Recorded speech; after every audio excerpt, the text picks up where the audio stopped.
All right, there we go. Let's see if the chat is working.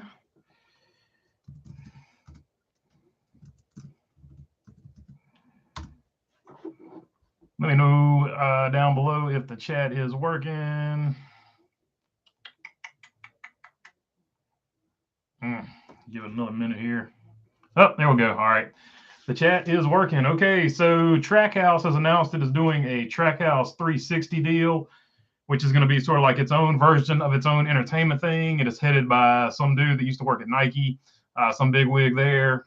Jeffrey Earnhardt is going to run for Tommy Joe Martin's full-time next season in the number 44. So Jeffrey Earnhardt has a full-time ride for next season, so that is pretty cool. And of course, the bigger one that I haven't covered yet, I guess everybody covered it yesterday, but ESPN has signed a deal with the SRX, and the SRX will be on ESPN for all 6 of its races next season. And instead of being on Saturday nights, they will be on Thursday nights now. So a few thoughts on that. I think it's actually a good move for the SRX because now you're on a streaming platform. ESPN has a really good streaming platform for sports, so it's a good move there.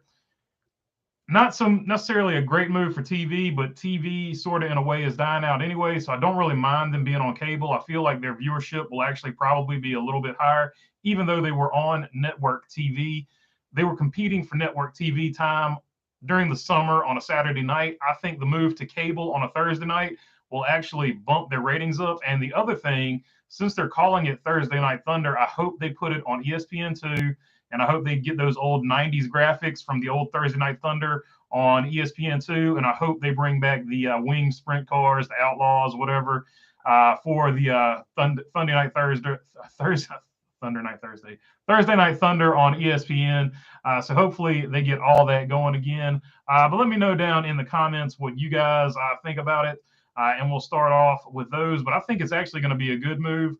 Now, the downside to it, there is nothing's perfect, right? So the downside to it is ESPN is typically politically correct, and all the entertainment so far in the SRX series, some of their drivers are not necessarily politically correct. So that's going to be interesting to watch. So with some good, there comes some bad, and of course, some people have speculated: is ESPN going to go after NASCAR? Is this a sign that they're maybe testing the waters to see if NASCAR is viable for them? Obviously, they already have F1, so would they get F1, SRX, and NASCAR? Are they building a motorsports resume over there on ESPN? So lots of stuff to talk about as far as that goes. But yeah, those are my thoughts on it. We will take a look and see what you guys think about it.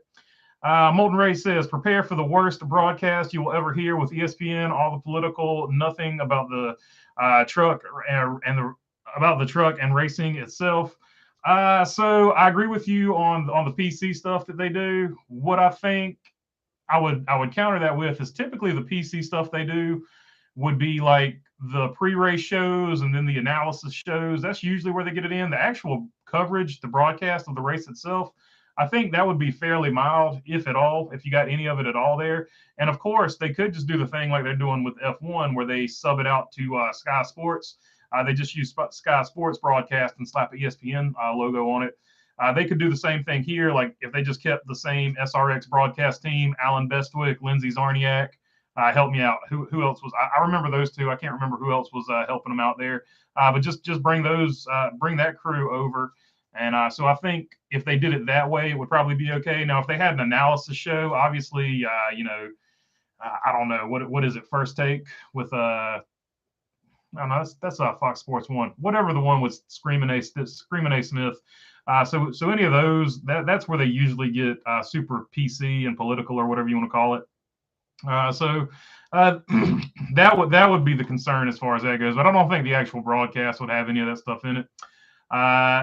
Everyone has ESPN, so I think it's a good move. I agree with you. I think it's actually in a weird way they're going to go to cable and bump up their viewership, especially because it's a good streaming service platform that basically everybody has. The problem with NBC, the Peacock or whatever, nobody, like the only reason the people I know even have Peacock is to watch racing.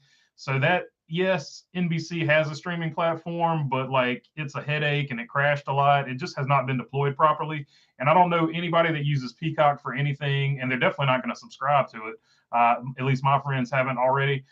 So I feel like the only thing Peacock has going for it is it has NASCAR racing on it, and people go to watch the free NASCAR content that they've got. But other than that, Peacock is sort of ignored. Whereas ESPN, you get that streaming service. Not only would you watch the SRX racing there, you would watch pretty much any of the other sports content they have there. And if you like the screen with the shows where they have two people arguing with each other, which pretty much every sports network has that now, you can enjoy that stuff too. So I mean, there's more sports focused content that would cross over from SRX fans.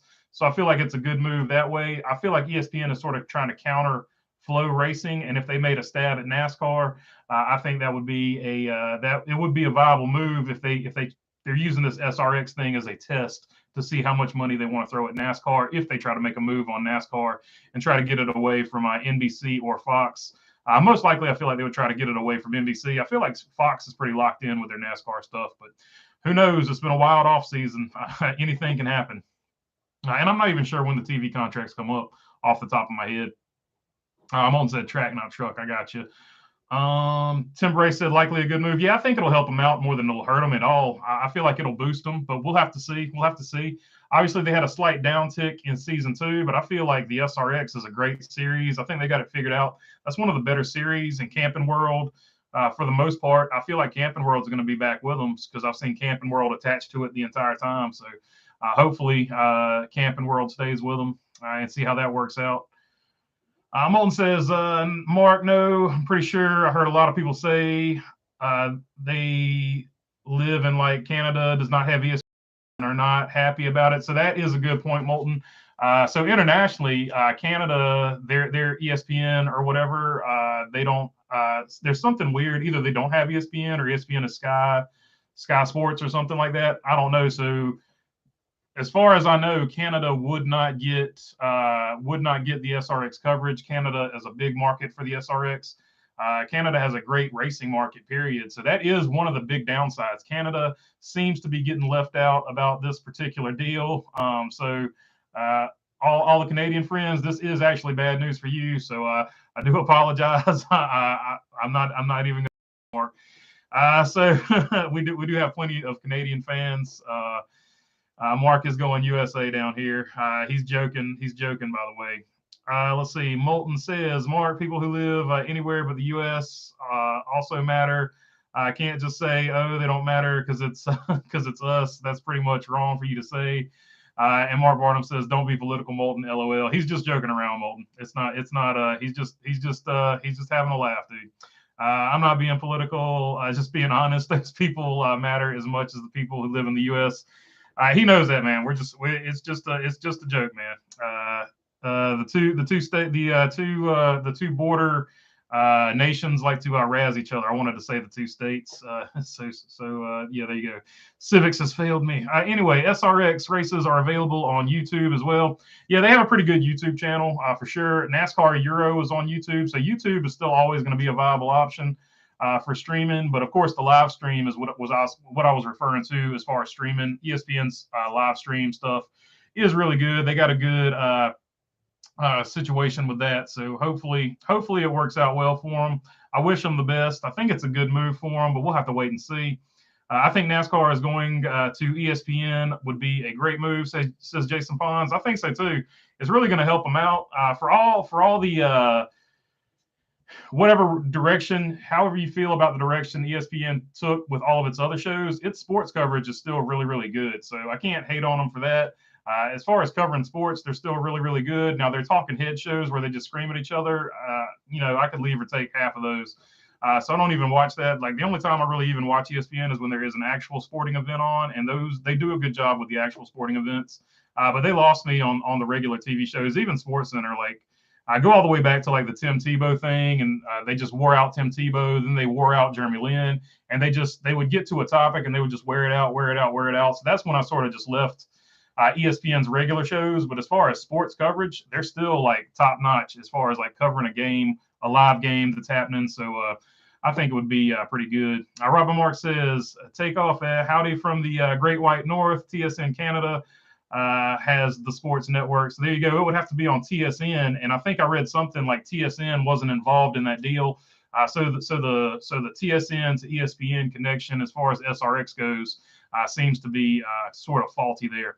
Bo Darvel says if SRX goes to ESPN, has Alan Bestwick, then go after NASCAR. Boom, Alan Bestwick back on NASCAR broadcasts. As a bonus, no Jeff Burton. So that would be interesting. The Bandit bringing up a good point here. If ESPN does, and this is a big if, we're just speculating, nothing's been said or heard or anything like that. But if ESPN is able to look at the SRX and think that it's a viable thing, and then they take a stab at getting NASCAR, and they're able to get NASCAR away from NBC, where does Dale Jr. go?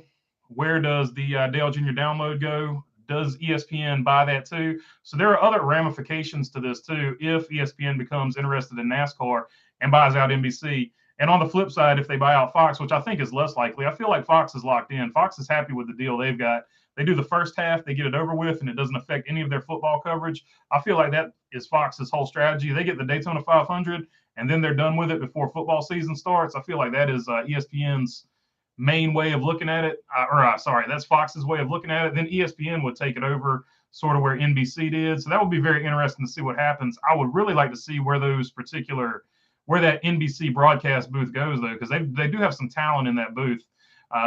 Obviously, Bo Darvel doesn't like Jeff Burton, and I can understand why. Any Ross Chastain fan probably doesn't like Jeff Burton after last season either. So, but yeah, definitely going to be interesting to see what happens with all that. But really, just for the time being, I want to see what they do with the SRX. I want to see if they bump it up, how well they can get it promoted, because they did a pretty good job. They were one of the big reasons NASCAR got really big in the 90s was because of ESPN. So it'll be interesting to see what they can do with it. Mark Barnum says, Kyle, you see Moffitt is going to AM Sports. Yeah, that's going to be a good move for them. So that opens up two potential places, either Thor Sport, as far as trucks go, Thor Sport or AM Sports. Two opportunities for Haley Deegan in the truck series. Of course, nothing has been announced officially yet, but the big rumor is she's going to Thor Sport. So very interesting situation there. And Brett Moffitt, he's always a good pickup. I just feel like he's on the bad side of getting sponsorship. So hopefully he can get a sponsor and have a nice season there. Molten Rage says Jeffrey Earnhardt getting the 44 Alpha Prime car full-time is cool, but I'm also a bit disappointed because I feel like Stephen Parsons got robbed again. He deserves to be full-time, to be honest. Well, I mean, part of the deal is you got to find a way to bring sponsorship. Jeffrey Earnhardt has been able to bring sponsorship the whole time he's been doing it. Obviously, he's had some part-time gigs too, so hopefully it works out for everybody. But when one person gets a seat, that means another person has lost a seat. So unfortunately, that is part of racing. But Stephen Parsons is definitely a wheelman, and hopefully Jeffrey Earnhardt, we saw what he can do in good equipment. Hopefully he gets in that Alpha Prime car and does big things. We know what he can do at Talladega in RCR equipment, so hopefully he does good things with it. Mark Barnum says, only thing I watch on ESPN is UFC. Yeah, like pretty much. Like I watch college basketball, college football. You know, I sort of watch that stuff on ESPN. UFC, I do watch that on ESPN, but I'm not as big a UFC fan as I used to be. I don't know. I just don't have as much time to keep up with it as I used to. But yeah, they do a good job with the live sports, and I feel like they have grown the UFC, and the UFC is actually a pretty good model to look at because the UFC is on a few different networks. The UFC has its own streaming. That's something that actually NASCAR could look at. UFC has its own streaming thing. They also have a deal with ESPN, and they also have a deal with somebody else. But that's actually something that NASCAR could look at. But yeah, I feel like the ESPN has grown the UFC as well. SRX to ESPN means less viewers. Many folks like me still don't have paid TV subscription. Yeah, so that is the downside of it. But what I was saying there is they actually have a streaming service. And you can go onto the at least back in the day. I haven't looked at the streaming thing in a long time, but back in the day, you could watch some ESPN stuff on the ESPN app for free. Some of the stuff was paid. So if they make the SRX on the app, one of the things you can watch for free, I think that would really be cool. This is back in the day when I had an Xbox and all I had was internet. I didn't have a TV subscription either. So I was hitting all these things to watch all the free games I could. I mean, Major League Baseball TV, they always had one free game a day, so I would watch that. So ESPN does something similar. If they do something similar, because I know they show some of their fights for free, the UFC fights for free. So if they show the SRX for free, at least for the first season, I think it would entice some people to possibly buy like the ESPN subscription. or just get the Disney bundle because, or if you're into all that stuff, which I'm not, I don't have any of it. But if there was a situation where ESPN got NASCAR, I would consider getting the ESPN app or streaming, whatever they call it now. So it could go either way. I feel like it will bump them in a way. There's two things I feel like that's going to help it. They're putting it on Thursday night, which I think is smart because summertime on a Saturday, that's a tough ticket to sell. So I like the move to Thursday nights. Thursday nights is also something classic, some nostalgia they can bring back because of Thursday Night Thunder. I'm going to be interested to see if the I'm with you, John. I don't want to pay for anything extra either because it's just it's getting out of control with all the subscriptions and stuff like that, and cable TV and satellite and all that stuff. But I am interested to see if they actually improve the ratings, how many people are watching it, or if the ratings take a dip. I think it's going to be interesting because it's got some things working for it, and like you said, it's got some things working against it. It's going to be interesting to watch, and I'm really going to be interested if it does well. Does ESPN take a shot at trying to get NASCAR? Because that's going to be interesting. Let's see. Mark Barnum says I think she will go to Thor because Austin Self has been in the 22 truck. Yeah, I'm with you. I still feel like Thor Motorsports is the spot. Is Thor Motorsports? Thor Sport is the spot where she's going to land up. So, and I'm still thinking that she probably goes to SS Greenlight and runs maybe like 8 or 10 races in Xfinity. I feel like she's going to do both. Like they don't have to be like completely separate. You do like 10 races over here in the Xfinity series, just get a little part-time schedule, get some experience under you, and then do a full truck season. More seat time is always the best. So I like that. I think that's probably going to be the move she ends up taking. And of course, the SS Greenlight car, wherever she ends up in Xfinity, is probably going to be SHR or RFK prepared car for her. Let's see. Aaron Flynn, my thing is I set the DVR for the race, and if I want to go back and watch it or off with my family, I get back to the house. Then that the end of the race is on another channel. That thing happening, yeah. So that is one problem. If you get a rain out or any type of delay or a really long caution, and you don't record the next however long it takes, so you miss the end of the race if you've got it DVR'd. Sometimes that is a terrible situation. It is a pain in the butt. So like a streaming service would help that because you could just go back and watch the full thing because they're going to have the full thing for you. So I don't know. Hard to play it. I really would like somebody like YouTube to get the contract so you didn't have to wait like a full day to get the race on YouTube. You could get it like the next. I know people that have the subscription YouTube TV. They can watch it whenever. I'm talking about like free options here. So I would like it to be free because that's going to get your maximum amount of ratings. I'm thinking about like me, I can afford it. I have a job. I'm talking about growing the younger audience. The younger audience, they got to ask mom and dad if they can buy this, that, and the other thing. And, buying the subscription like that just to watch NASCAR might not be on the top of their priority list, or they might not even be a NASCAR fan. But if it's somewhere they can watch it for free, they might, be more likely to watch it and get hooked up as a NASCAR fan. So that is the reason I'm big on streaming services. It's not that I personally care about them. It's just that I know the younger generation typically doesn't watch TV. They're more on a streaming type deal. So hopefully NASCAR gets it figured out on the streaming side. Jason Pond says, Haley needs to get out of that Ford contract. Yeah, I don't know. So I don't know if there's any truth to it or not, but she said that Toyota or something didn't live up to their end. So that's why she left Toyota. So she's with Ford now. I feel like Ford will do okay with her. They just need to get her in, top level Ford equipment. She got good, practice runs over there at DGR, but I don't feel like DGR was the number one truck team at the time. So I don't feel like she was getting the absolute top notch Ford equipment. So it could be another similar situation. So hopefully she gets good equipment and she can get good finishes and good results going forward. Hopefully next season, she brings the money and she does a really good job bringing the money. Now we just need to get the results to back up bringing the money so that the money keeps coming in. So hopefully she can get those results this year. I think she's got a lot of potential. So hopefully she will be, getting those results next season. Monray says, and we saw the Alpha Prime cars can get in the top 10. Parsons was able to take that equipment and give it top 10s. I hope Jeffrey Earnhardt can do the same thing and overachieve in it. I hope so too. I really want to see Jeffrey Earnhardt do very well because I was just the way he drove that Talladega race, you could tell how much he wants it, and hopefully he keeps that fire in him and just goes for it.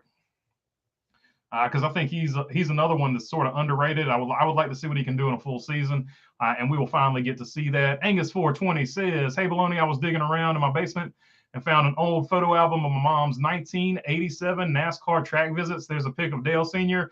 talking to Ray Evernham about IROC. That is a pretty cool find, Angus. That is really awesome, man. That picture is probably worth 1,000 words right there. It'd be even cooler if we were like a fly on the wall and could hear what they're actually talking about." He also says, along with pictures of my mom with Richard Petty, Neil Bonnet, Terry Labonte, and a personalized letter from Junior Johnson and his first wife for being lap counters at the races and inviting them to a party. That's really awesome, dude.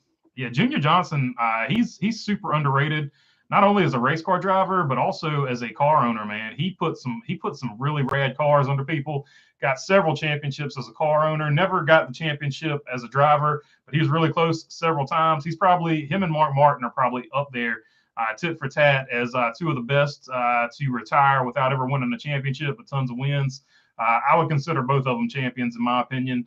Of course, Mark Martin got IROC championships and stuff like that. People always point that out to me. So he is a champion. I'm just talking about, Winston Cup championships. They never got those. Mark Martin says, "I have Dish and have 4 ESPN channels." Yeah. ESPN at one point, Mark, ESPN actually did have 8 channels if you counted ESPN Deportes and all that other stuff. Like maybe mid 2000s, they really were. I counted them one day because the movie Dodgeball, where they make fun of it, calling it the Ocho. At one point, ESPN literally had 8 channels with like ESPN Classic, ESPN Deportes, ESPN W, ESPN 1, ESPN 2, and then they had like ESPN U, ESPN News, like 5, 6, 7, we're up to 7, and then they had another one. They literally had the Ocho. At one point in time, ESPN had 8 channels. Angus 420 says, there's also pictures of the Holly Farms 400 at North Wilkesboro in 1987. That's pretty awesome, man. That Holly Farms, like, hopefully, I think Holly Farms is owned by Purdue now.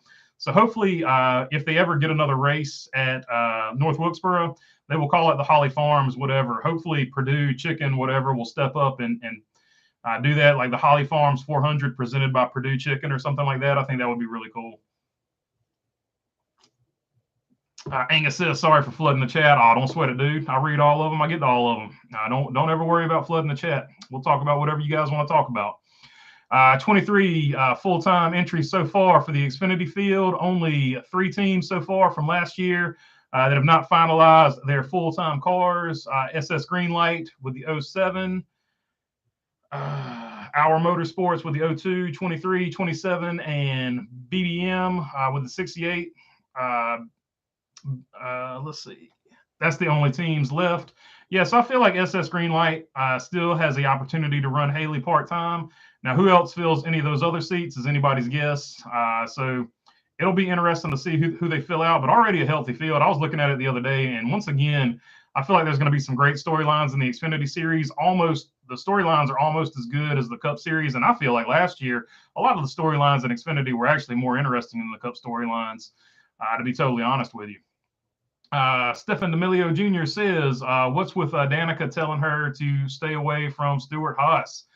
That's a good question. That sounds like 100% sour grapes. I never understood, like Danica, there's drivers that are like this. Like Kevin Harvick, he made the silver spoon comment about Ty Dillon when he was leaving RCR. I remember Ryan Newman had some terrible comments when he left Stuart Haas Racing. He had some terrible comments when he left RCR. So I've seen drivers that when they know they're on their way out, they'll say something bad about it. And Danica, she's always been opinionated anyway. But to me, they always gave Danica a good car. Danica just rushed herself up to Cup, and to me, she didn't do it the right way. She should have spent a lot more time in Xfinity, getting seat time, getting the car craft, because it's just such a big jump. You saw the same thing with Jimmy Johnson. Jimmy Johnson went over there to open wheel. It is just such a big jump for some drivers to do something like that.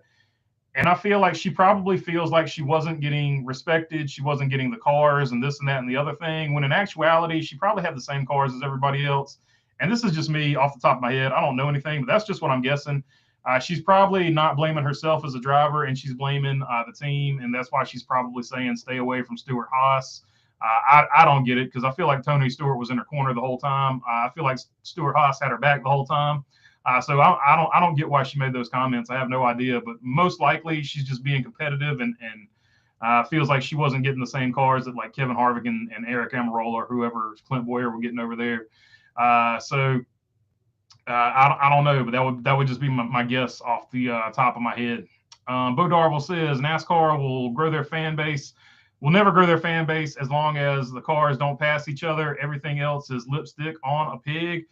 Yeah, they gotta work on the short track package. I feel like they got it under control with the mile and a halves. No doubt about that. But they got to work on the short track packages, and they got to work on the road course package with this new car. I'm not gonna sit here and trash the new car because it is just that. It is a new car. Last year was their first year with it, but I do want to see a lot of improvement on the short tracks and the road courses this season, or else I will start trashing it. And obviously, they got to fix that safety issue, but they've already said that they're going to do that. Robert Mark says, yeah, they have races shown for free with kids to get new fans. In 1979, when I was 12, there was a race on Wild World of Sports, and that's how I became a fan. I started young, just like R.J. Reynolds and Winston did. No doubt about it. Let's see. Molten Ray says, I bet Our Motorsports shut down because they have lost lots of stuff during the offseason. Like most of the crew chiefs are gone. Their drivers are mostly gone, other than Alfredo. I think Our is gone. Well, they just might not be a 4-car team. They'll probably have 1 or 2 cars. I think they'll be okay. The Cuda 70 says, why did Ray Evernham leave the SRX series? That is a good question, Cuda. Nobody really knows. All we know is that Tony Eury Sr. stepped in with Tony Eury Jr. stepped in with Fury Motorsports, and that's who prepares the cars now. Very little has been made public knowledge about that, but I do not feel like it was mutual or that Ray Evernham is happy about it. I will say that. Aaron Flynn says the smart TVs are in the house. The racing gets watched in the shop. No doubt about it. I got a smart TV too, and that's pretty much where I do most of my YouTube watching and all that other stuff too. ESPN has a lot of channels still, says Philip Canavan. Yeah, I feel like they've got 8. I just can't think of what the 8th channel would be. Angus 420, there's 2 signed photos of Terry Labonte in the number 11 Junior Johnson car. I've got a really cool Terry Labonte Junior Johnson hero card or whatever they're called. I love that car. That was probably one of my favorite Budweiser cars of all time. Junior Johnson car along with the signed Jeff Bodine photo. Jeff Bodine had a pretty good looking number 11 car too. His was just all red, but it worked. Let's see. Angus said there's also 2 signed photos of Terry Labonte in the 11 Junior Johnson car, along with a signed Jeff Bodine car. Danica can't drive, period, says Jason Pons. Not a stock car, that's for sure. She just seems like sour grapes. If you ever listen to her podcast, she just she lets it rip. She gives her opinion, and I don't necessarily always agree with it. She just sounds like one of those people that sour grapes about a lot of stuff. It's always somebody else's fault. Yeah, I don't know. You watched the race, you've seen the interviews, you have your own opinion of her. I pulled for Danica Patrick, but she was another one. Like I pulled for her, but when she got out of the car, I was like, please don't say anything stupid. She's just one of those drivers, and that's just my opinion on it. Had it not been for that shoe, Danica would have won the nationwide race. Yeah. But I mean, it is what it is. She was really good at road courses. I'm surprised she didn't do better in Cup on road courses. So it's just one of those situations. It's one of those things. If she had spent more time in Xfinity, getting more acclimated to this car, if she had spent more time racing late models when she wasn't doing Xfinity stuff, if she had put the time in driving wise, in my opinion, she would have been a much better driver in stock cars. But it's just one of those things. It's a hard curve to overcome, and she tried to do it really, really fast. She tried to do the accelerated version of just jump in the car and go, and it didn't work out for her. Just like it didn't work out in IndyCar for 7-time champion Jimmy Johnson. He tried to do the accelerated version of it over there, and he did his best. And Jimmy Johnson is still a great driver, but it is just such a big gap to overcome. So I'm not saying Danica's a bad driver. I'm just saying she didn't put in the time to become a good stock car driver. Stock cars drive completely different than any other form of motorsport. So I don't know. You got to put the time in if you want to do it. Our Motorsports is the story of over-expanding. All they needed to do in 2022 is just run Moffitt, have their second car run part-time. 3 full-time cars was way too much. for a rookie team. To be honest, says Moulton, that's a fair statement. Not much more to add to that. Philip Canavan says Harvick told her that she needs to be more aggressive when she drove, and when she drove aggressive, she did really well. Yeah, I agree with you, Philip. That was a big issue for me. She was still in the open wheel mindset of giving cars too much space. When she was trying to pass them, she was trying to pass them like from here to here.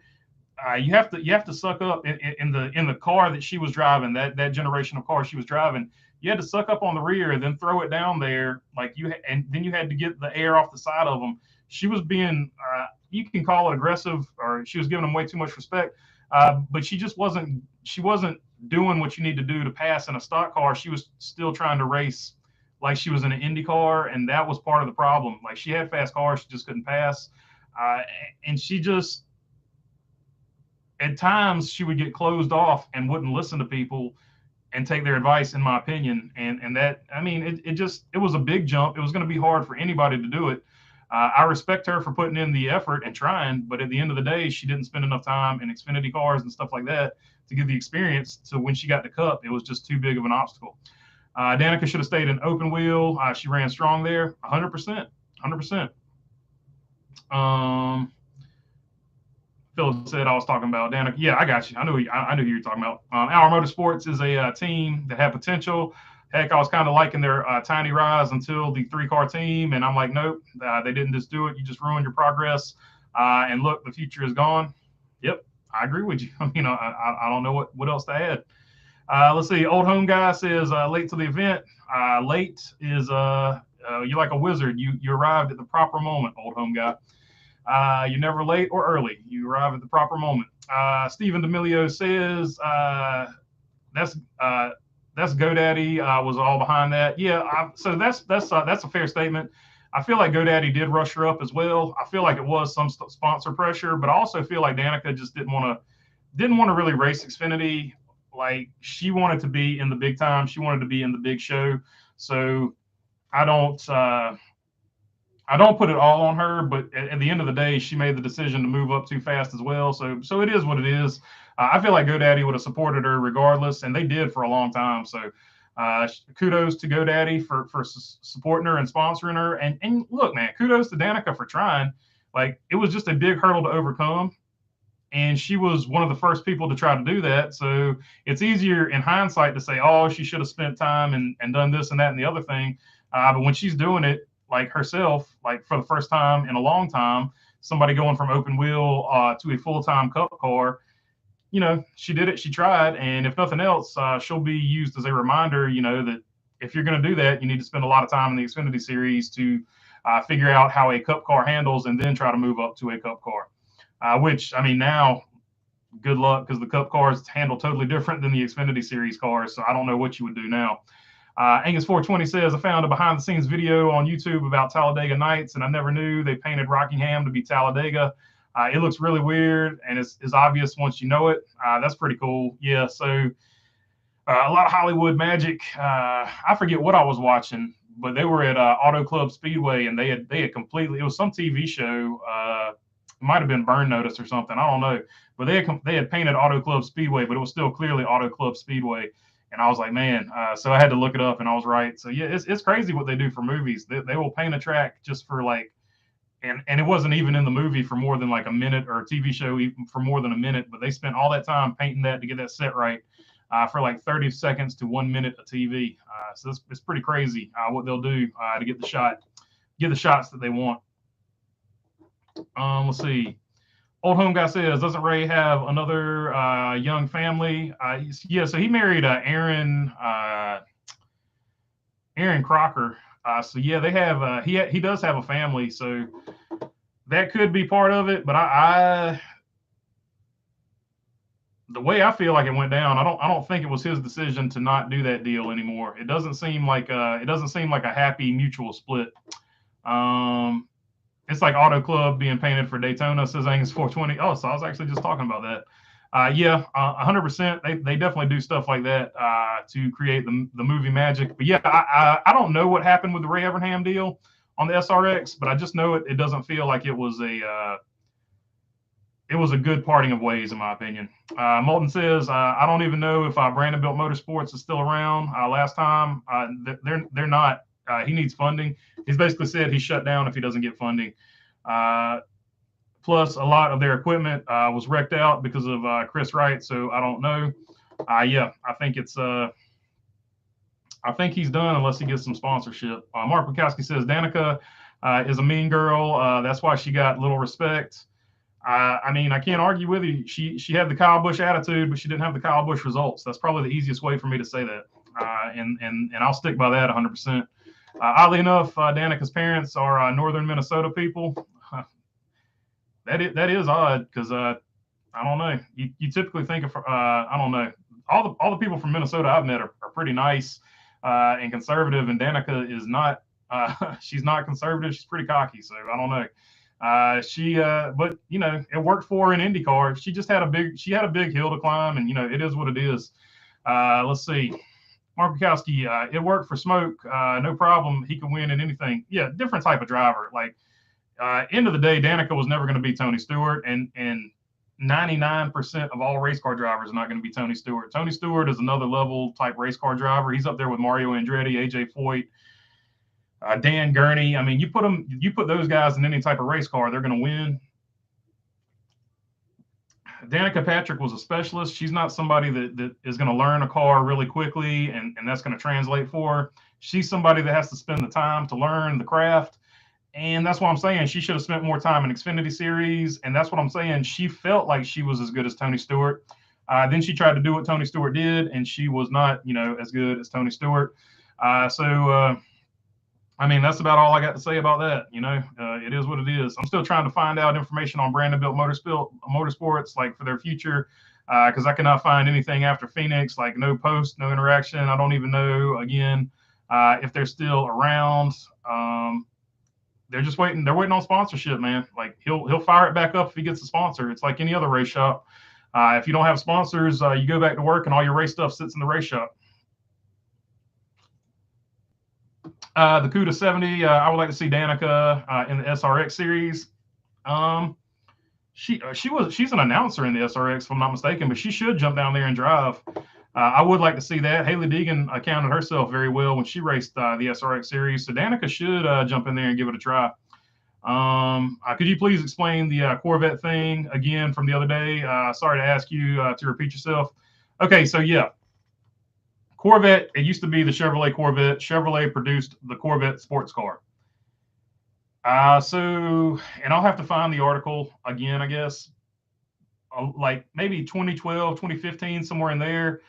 General Motorsports, General Motors did a survey in Europe, and they asked, what's your favorite like sports car from America or something like that, and everybody said Corvette, but they didn't associate Corvette with Chevrolet. So fast forward to now, I guess the people at General Motors said, well, hey, if Corvette is a brand by itself and people overseas don't associate it with Chevrolet, they just associate Corvette as its own thing, they're going to make Corvette its own brand. So Corvette is now its own brand, just like Dodge trucks are no longer Dodge trucks. You have Ram trucks and you have Dodge, and Dodge doesn't make any trucks. Dodge only makes the Challenger, the Charger, the Caravan, and the Pacifica. I don't think it's even the Caravan anymore. It's just the Pacifica, right? So Dodge makes 3 cars, and Ram makes all the trucks. They're two totally separate things. There's Dodge and there's Ram. Now there is Chevrolet, Buick, whatever, and Corvette. Corvette is still going to have the Corvette, which I guess is just going to be called the Corvette.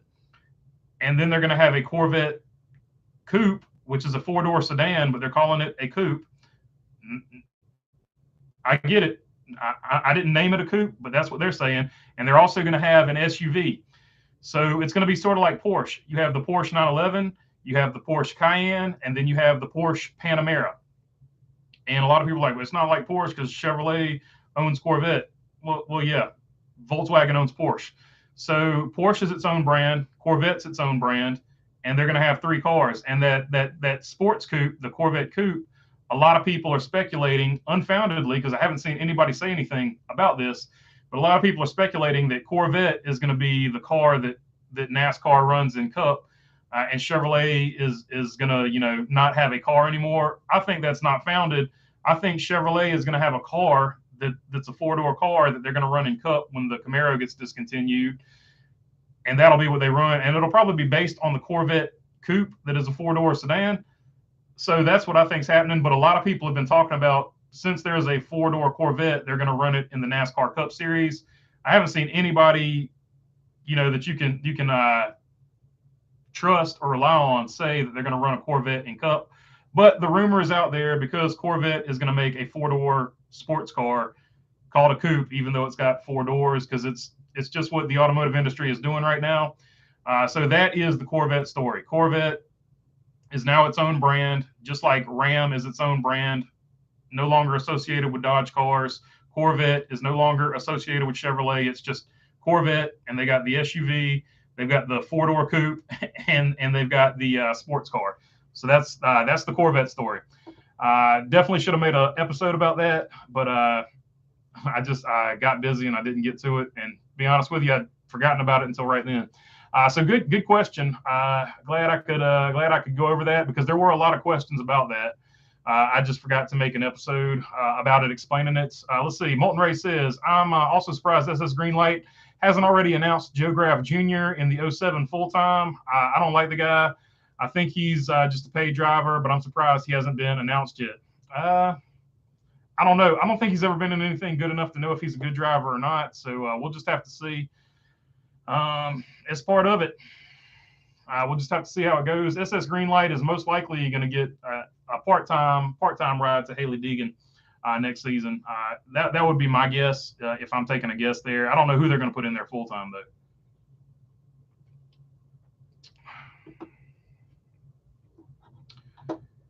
Aaron Flynn says, what's the item in the room that means the most to you and the story behind it?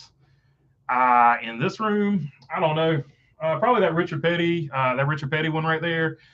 So when I was a little kid, we'll just do this story real quick because it's not that interesting. But I was a little kid, my grandpa and dad.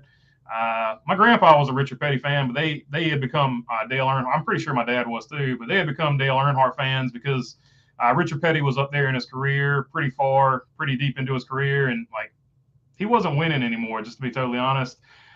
So they were razzing me and giving me a hard time, and then they said, "Well, who do you think is going to win this race?" And of course, I'm a little kid. I'm like, I don't even know how I remember it because I had to be like 3 years old. I was definitely 3 years old. So I say, of course, like Richard Petty, and like how I remember this, I think I only remember it because it's traumatic. But I said Richard Petty. They started picking on me again. I got mad. I threw a fit. I cried. I was throwing things. My grandma had to step in and intervene. I screamed at the top of my lungs that Richard Petty was gonna win, and they should shut up. Like I went crazy. So of course, Richard Petty ends up winning that race, and it was the last race he ever won, and it was the last time they ever picked on me for being a Richard Petty fan. So that's the story about that. So I don't know what's the most important, but that's why I got that Richard Petty stand up there. They're all pretty important. They all have their own meaning to it. Some of the model cars are super important too. Like I've got a model car back there I built with my uncle. My uncle was showing me how to build model cars. He's no longer with us. So spending time building that model car with my uncle is also another good story. Just so much stuff. A lot of cool stuff. And then there's some in here I got that just because like it's just a really cool paint scheme. Like that Jimmy Johnson right there. Just a really cool paint scheme because he threw it back to his trucks. So some stuff doesn't have like a great story behind it at all. Angus 420, it was Ford versus Ferrari. For the Daytona thing. That's it. That's exactly what it was. For talking about painting California Auto Club to look like Daytona. Chrome Diesel Fast and Furious 9 flashback scene was filmed at Irwindale Speedway. That's pretty cool. And the original Fast and the Furious Part 1. Where the very first time you see the green Mitsubishi Eclipse, that's filmed in Dodger Stadium. I do know that one. Mark Wachowski, what's the 2023 season looking like for Jeffrey Earnhardt? He just signed with Alpha Prime, and he is going to run the 44, so he's got a full-time ride in that number 44 next year. Old Home Guy says, you cover Jeffrey Earnhardt news? I sure do. I pull for old Jeffrey. I like him. I want him to do as good as he can do. Former MMA fighter Jeffrey Earnhardt, by the way. I got a lot of little Jeffrey Earnhardt nuggets. First car he ever drove was a Yugo, by the way. So that's the other reason this channel loves Jeffrey Earnhardt. He is the last driver to drive a Yugo that we remember. So here we go. Either Joe Graff Jr. and he's probably definitely the only driver to ever get. He drove in the Cup Series. The only driver to ever drive a Yugo and drive in the Cup Series that's currently active. I can almost guarantee you that's a fact. Or raced a Yugo, I should say. Molten Rage says either Joe Graff Jr. somehow out of miracle got fired from Greenlight or just quit on them, which I doubt because Greenlight needs the funding and he's a paid driver, so most likely he is returning. So, well, I mean, if you like SS Greenlight, my man, you better be happy you got Joe Graff because they're keeping the lights on with him if he is a paid driver. I don't know anything about him. Tacona 2 says, tipping a Coors Light as I watch this. I miss Sterling Marlin and the Coors Light Silver Bullet car. Yeah, they were gorgeous, man. I got that. That's a gold Coors Light car right there for Sterling Marlin. One of his cooler paint schemes. He had a really cool John Wayne one too. But yeah, the regular is all timer. The Silver Bullet number 40. One of the best ones of ever. Let's see here. Moulton, I think he will share the 07 with Deegan. That's a fair point. Or he could just drive the 08 full time and Deegan's part time in the 07. I've seen both of those scenarios be listed. Angus 420 says Tacona local beer store has a great big inflatable 40 Coors Light Silver Bullet they suspended from the ceiling. That's what's really cool, man. Like even those older NASCAR things, they still got them hanging because they were just so cool with the promotions back in the day. I would love to see some of that stuff come back.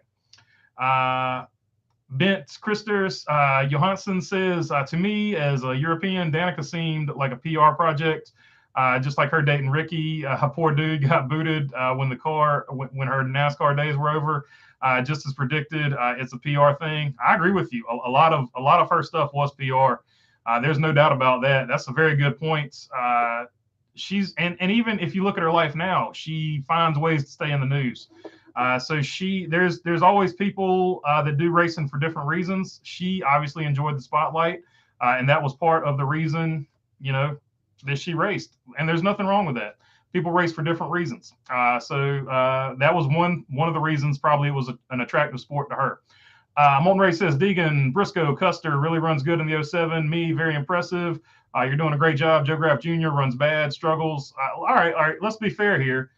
Deegan, Briscoe, and Custer, they're getting SHR equipment. It's not real SS Greenlight equipment. Joe Graff is driving SS Greenlight equipment. So let's pump the brakes on that one. He's not driving the SHR cars that those other guys were driving. I gotta keep it real on you on that one. He's not getting the same equipment they got. So that's why he was so far behind them. Robin Mark says, you had a fit, so you are a real redhead. Oh yeah, man. I had a temper back in the day. Probably still do, but I don't know. Not a lot bothers me now, to be totally honest with you. Rich L says, what's good, y'all? What's up, Rich L? Playing goalie. We appreciate old Rich L as always. Mark Barnum, of course, saying what's up to Rich. Auto Club, Anthony Auto Club Speedway says, if you could go back in time and watch a NASCAR race in person, which one would it be? Mine would be the 2014 Brickyard when Jeff Gordon won. Oh, man, that's a good question, dude.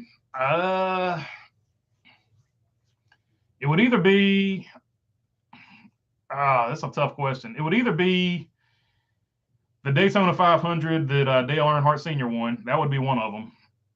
The other one would have to be Richard Petty's last race. Like if I could be old enough to appreciate it now and like go back and watch his last race, like because obviously I watched it as a little kid, but I didn't process anything back then.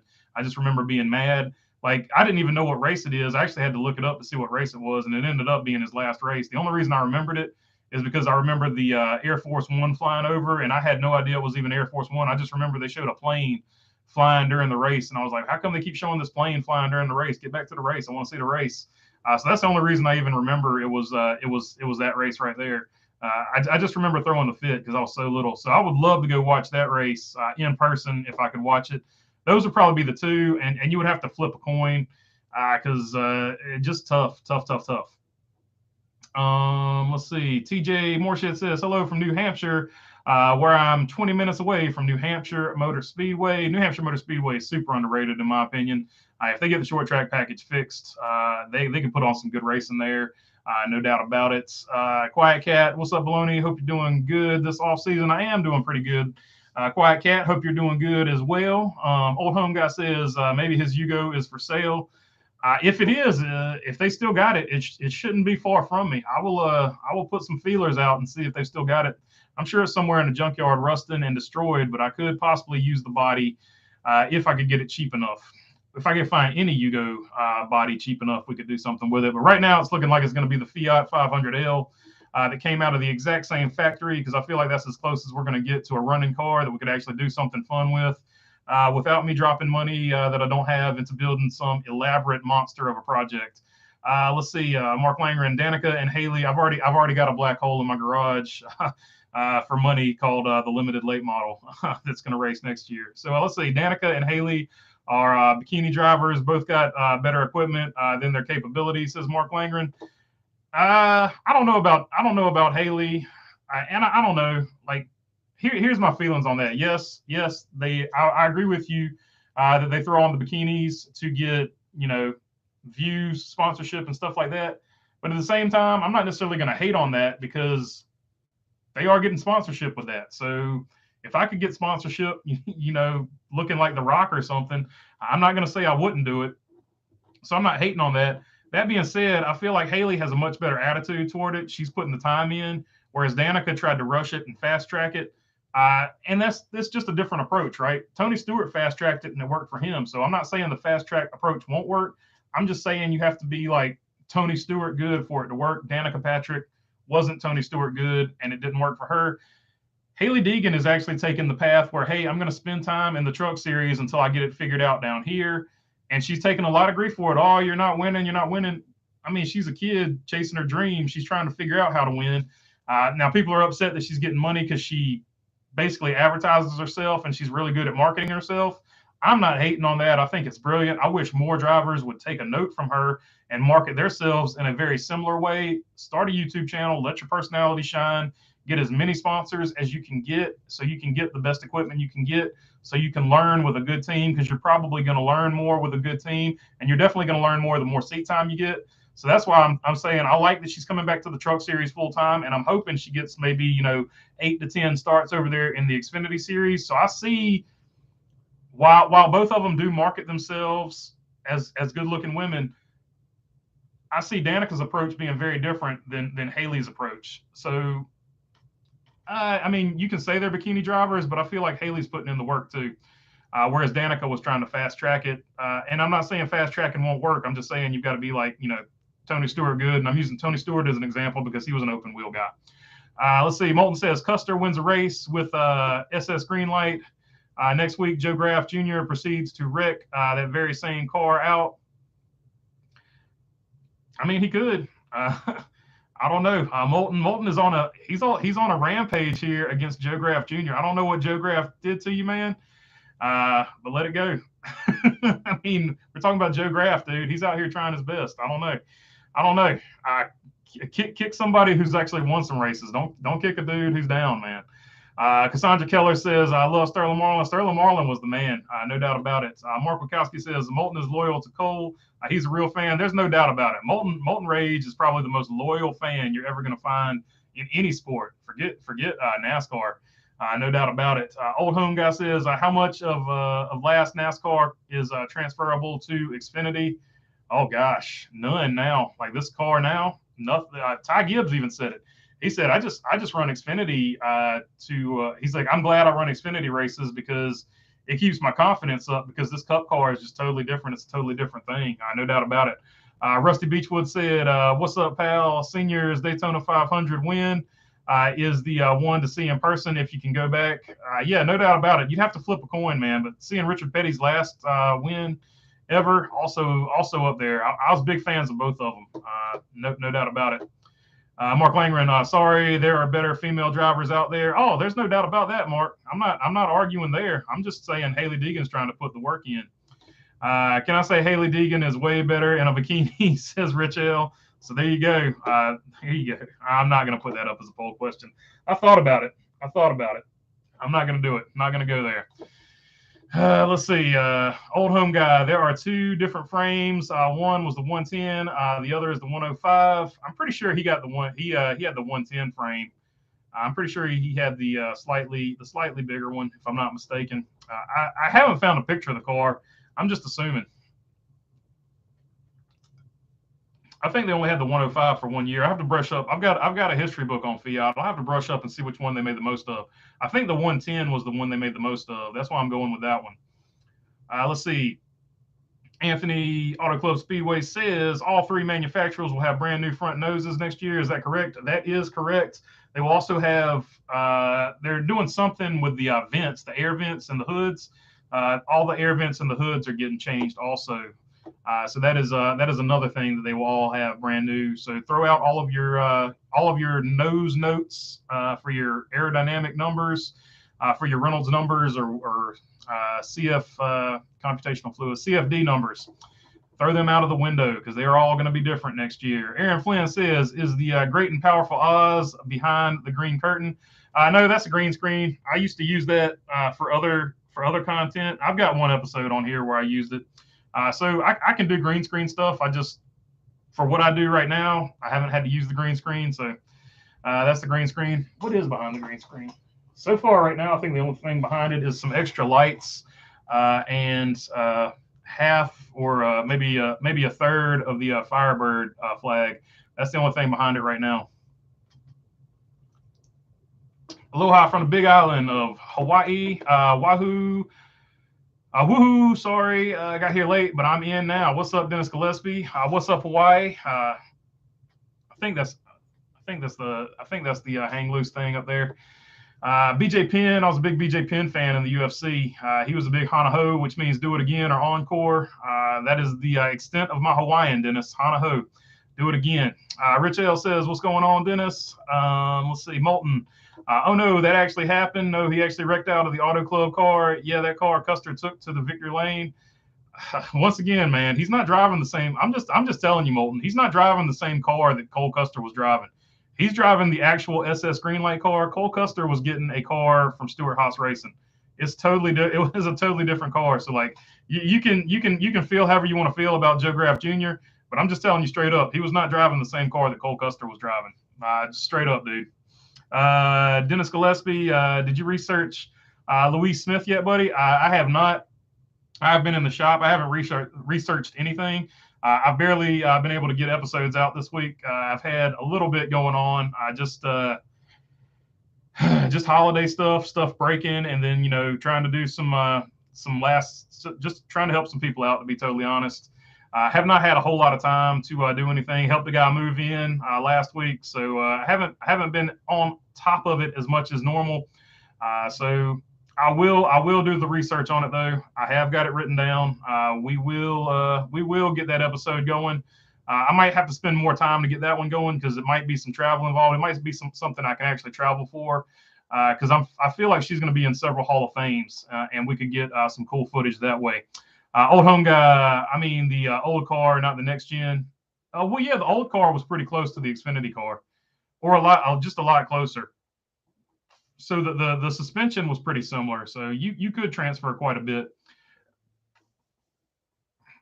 Mark Barnum says, "Watch the lava, Dennis." LOL. Mark Wachowski says, "Xfinity will one day be running the new Cup car, or will they keep building their own race cars?" I feel like eventually they will trickle down this particular body and stuff like that to the Xfinity series. So I think it is coming, no doubt about it. Rich L says, "Vote, vote, vote." LOL, joking.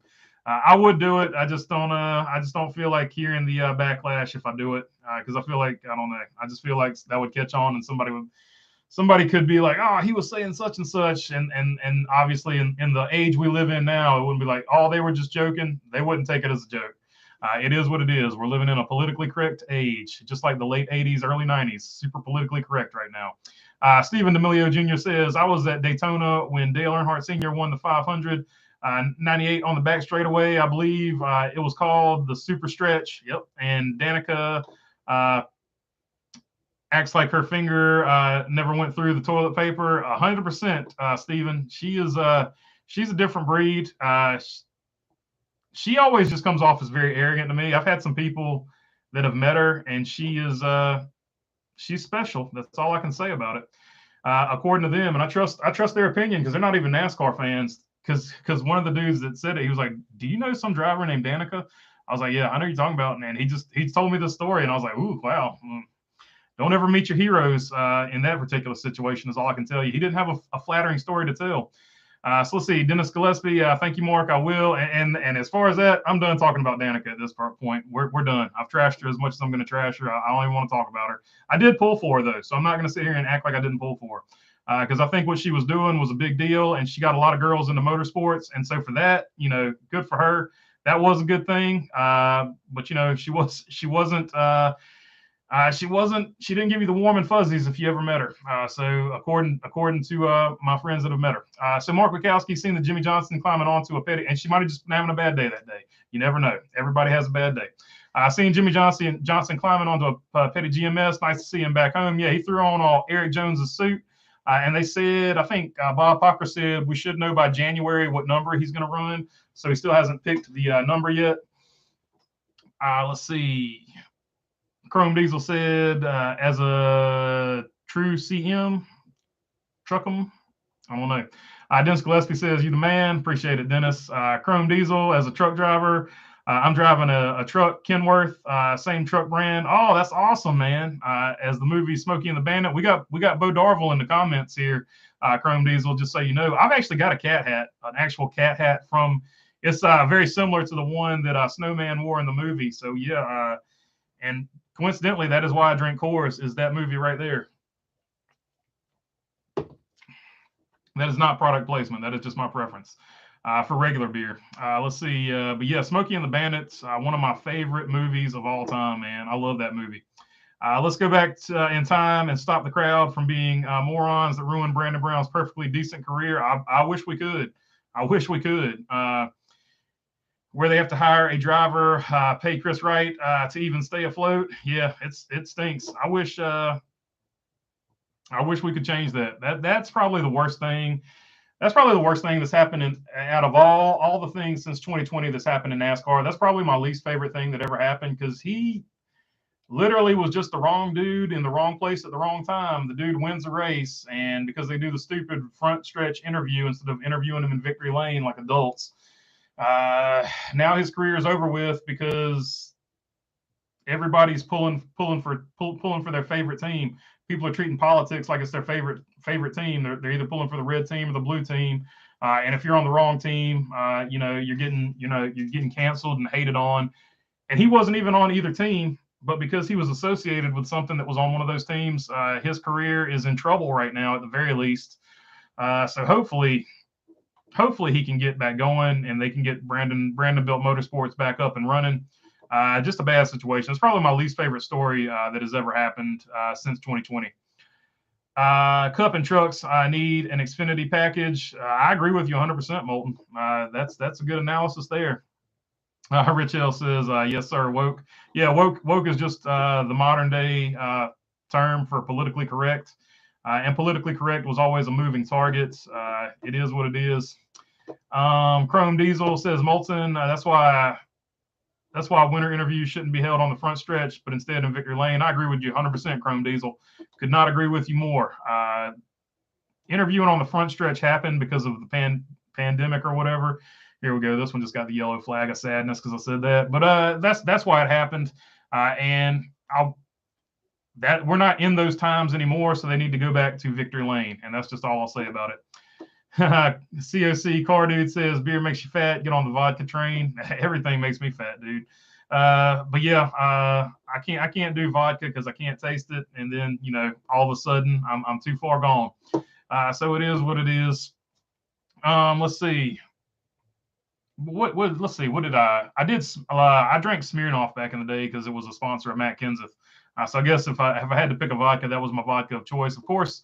Gosh dang it, what's the name of it? There's a potato vodka, Chopin is a potato vodka. It's really good. It's way better than Grey Goose, 100%, and it's cheaper and it's better and it's triple filtered and it's really good. Chrome Diesel says cheeky breaky vodka. There you go. Nothing wrong with that. let's see here. Car Dude says, I feel bad for Brandon Brown as well. Yeah, that's like, that's the worst. Like, can you imagine just like you literally did nothing at all, and now your career is basically over, or at least at the very least in very, very bad trouble. Like, yeah, it's terrible. Mark Barnum says Twin Sticks Garage on YouTube is building a smoky movie truck. Oh, that's awesome. I need to check that out. Twin Sticks Garage. So write that down or check them out. Twin Sticks Garage on YouTube. They're doing a Smokey and the Bandit recreation. So fun fact about that, you got to be super careful with that. So if you build any of the Eleanors and you make a YouTube channel about it, the company that owns Eleanor's name, which I guess the movie company or whatever that has the rights to it, they will come and they can, and it's 100% in their rights. If you build a Ford Mustang and make it look like Gone in 60 Seconds, they will come and take your car. Go look at B for Built's channel.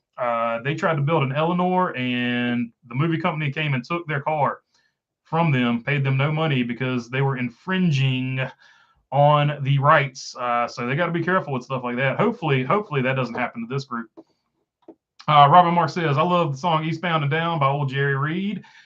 You'll need to listen to it again up here in Canada during the truckers convoy. I was listening to it every day. So yeah, fun fact about Jerry Reed. If you watch Waterboy, he is actually the bad guy coach. That's Jerry Reed. That's the same Iceman. He's the bad guy coach in Waterboy. How do you feel about Matty D? The dude pretty much went extinct after he left Wood Brothers. I don't know what to think of him. He's done Auto Club. Anthony Auto Club Speedway said that. So he had a good run with Rackley War. He's done pretty good with them in the truck series here recently. So he might be reviving it. But he had a rough go of it that first year away from the Wood Brothers, no doubt about it. Bo Darville said Jerry Reed was an absolute monster guitar player, elite level chicken picking. Yeah, so Jerry Reed, what was special about him is he played with every single one of his fingers. He didn't use a pick. And if you ever listen to Guitar Man by Elvis Presley, that is actually a Jerry Reed song, and Elvis Presley couldn't find anybody to actually play the music for that. So he had to call in Jerry Reed to play on that song. So if you listen to Guitar Man by Elvis Presley, that's Jerry Reed playing that guitar for him. Robin Mark says, drink scotch and sip it. Let's see, what's the last one I had? I guess it's not really scotch, but I got Johnny Walker Blue. That's the last hard alcohol I bought recently, and that was like a year ago. I'm still sipping on that. That's the beauty of it. Just don't drink good stuff. Love your content, man. Says COC Car Dude. Yeah, you got to stay within your budget. Just find if you're drinking vodka, find anything triple filtered, and find the cheapest triple filtered one. And if you can't afford triple filter, here's a life hack for you. Is running it through a charcoal filter, and guess who makes charcoal filters? Brita. So if you get a Brita thing, whatever they're called, the Brita jug or whatever, and you get regular vodka, just pour it through there twice. Now you have triple filtered vodka. There's your you learn things here. So there you go. All right, Scotch needs 21 years. It needs to be 21 years old, says Mark Langren. Yeah, no doubt about it. Chrome Diesel. I hauled alcohol before. Hauled final season Game of Thrones edition A in Jersey Docks to Pittsburgh. Kept thinking of Smokey and the Bandit when I delivered this load. Oh man, yeah. Like every time I get on the road, that's actually the first. There's two songs that either come into my mind. It's either Eastbound and Down or It's on the Road Again by Willie Nelson. So every time I know I'm about to take a long road trip, those are the first two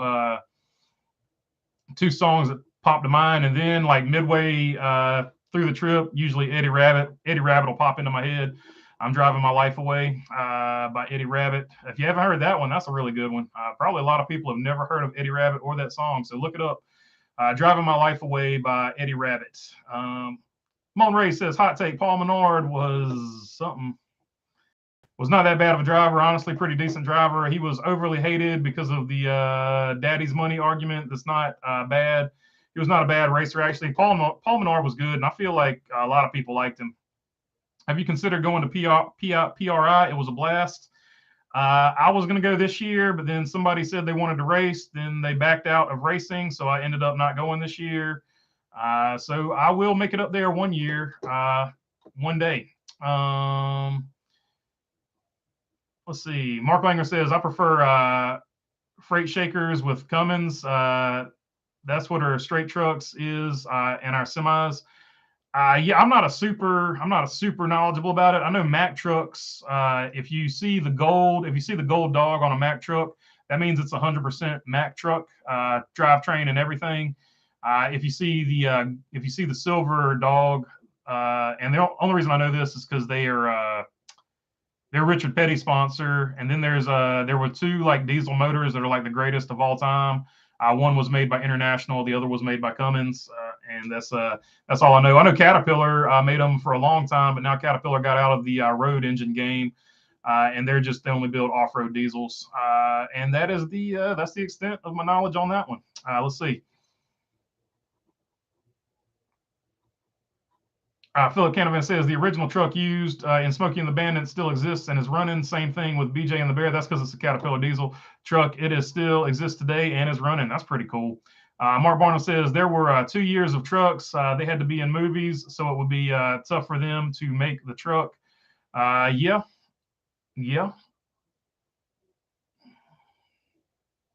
So there was only like a 2-year run on that particular body style, I guess. I don't know. I don't know if I'm understanding that right. So that would be a tough find if they only made it for 2 years. Molten Rage ran against Menard. Molten ran against Menard on the ice, and he wasn't that good. Maybe on ice he wasn't. He was pretty decent for what he did though. He got that Brickyard 400 win. That was a big win. I think that's all he ever really wanted to do was get that win for his dad, and I think he got it, and I think he was good to go. It's gone in 60 seconds. Ryder's widow, that's Earnhardt's widow, like the Princess movies, like Princess Moves. So just so you know, if you build an Eleanor, call it anything other than Eleanor, because they will come after that car, and they don't have to pay you $1 single for stealing all that money you put into building something just because you called it Eleanor, and they own the rights to that because they made the argument that car is a character, and because it's a character, you can't infringe on their copyright, which is complete and total bullcrap. But whatever judge ruled in that one should be drug out in the street. That's all I'll say about that. Speedway Anywhere says, sorry, I just got in from seeing the holiday train in the brutal cold. Now that's some serious horsepower. Yep. Let's see. Can you imagine Alan Bestwick, Dale Jr., and Letarte or Rick Allen on ESPN Dream Team or no? We need excitement with serious combo in the booth.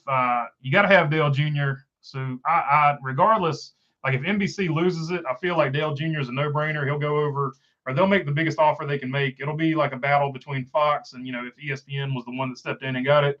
I feel like it would be a big battle to get Dale Jr. on whichever network.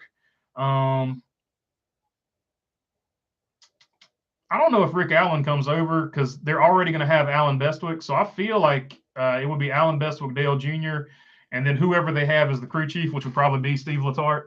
So I feel like that would be your team. Dale Jarrett, and all them would probably retain their roles. So it will be interesting to see how they shook it up. Mark Langer says, Sweet Home Alabama.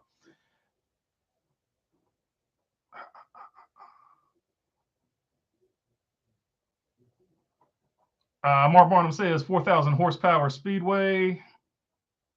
I can't drive 55. Oh, okay. I'm following you now. These are songs everybody listens to while they're road tripping. So Sweet Home Alabama, 4,000 horsepower Speedway, and I can't drive 55. Those are all definitely good road trip songs, no doubt about it. I was lost for a minute. Sorry about that. Bo Darville says Long White Line by Sturgill Simpson. Look at that. Got a Sturgill Simpson fan in the house. It is excellent driving music.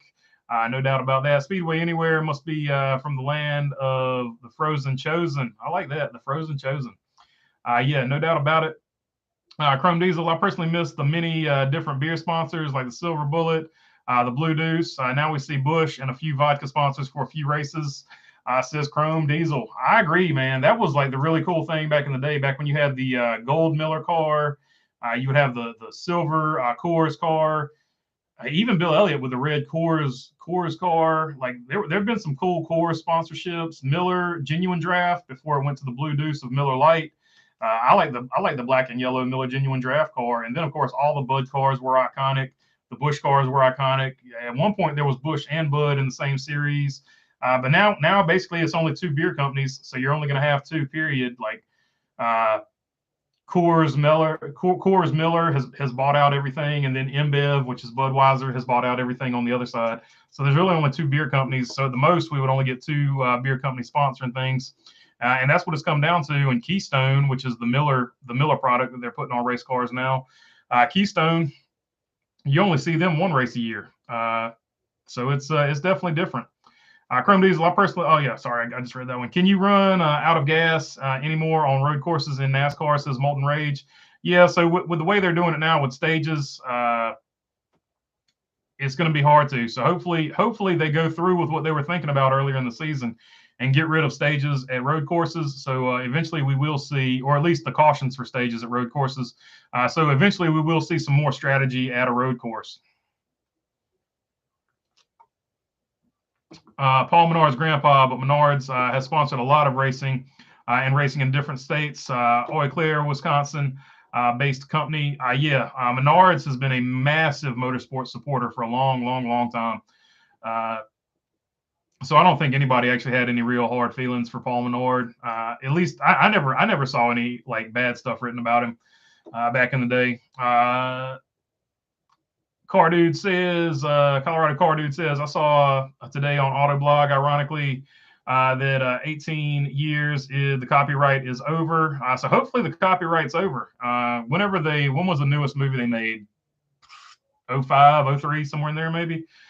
So hopefully it'll be over with when that runs out. But you never know. They might sneak a janky movie in there. So this is an old Marvel trick. They'll.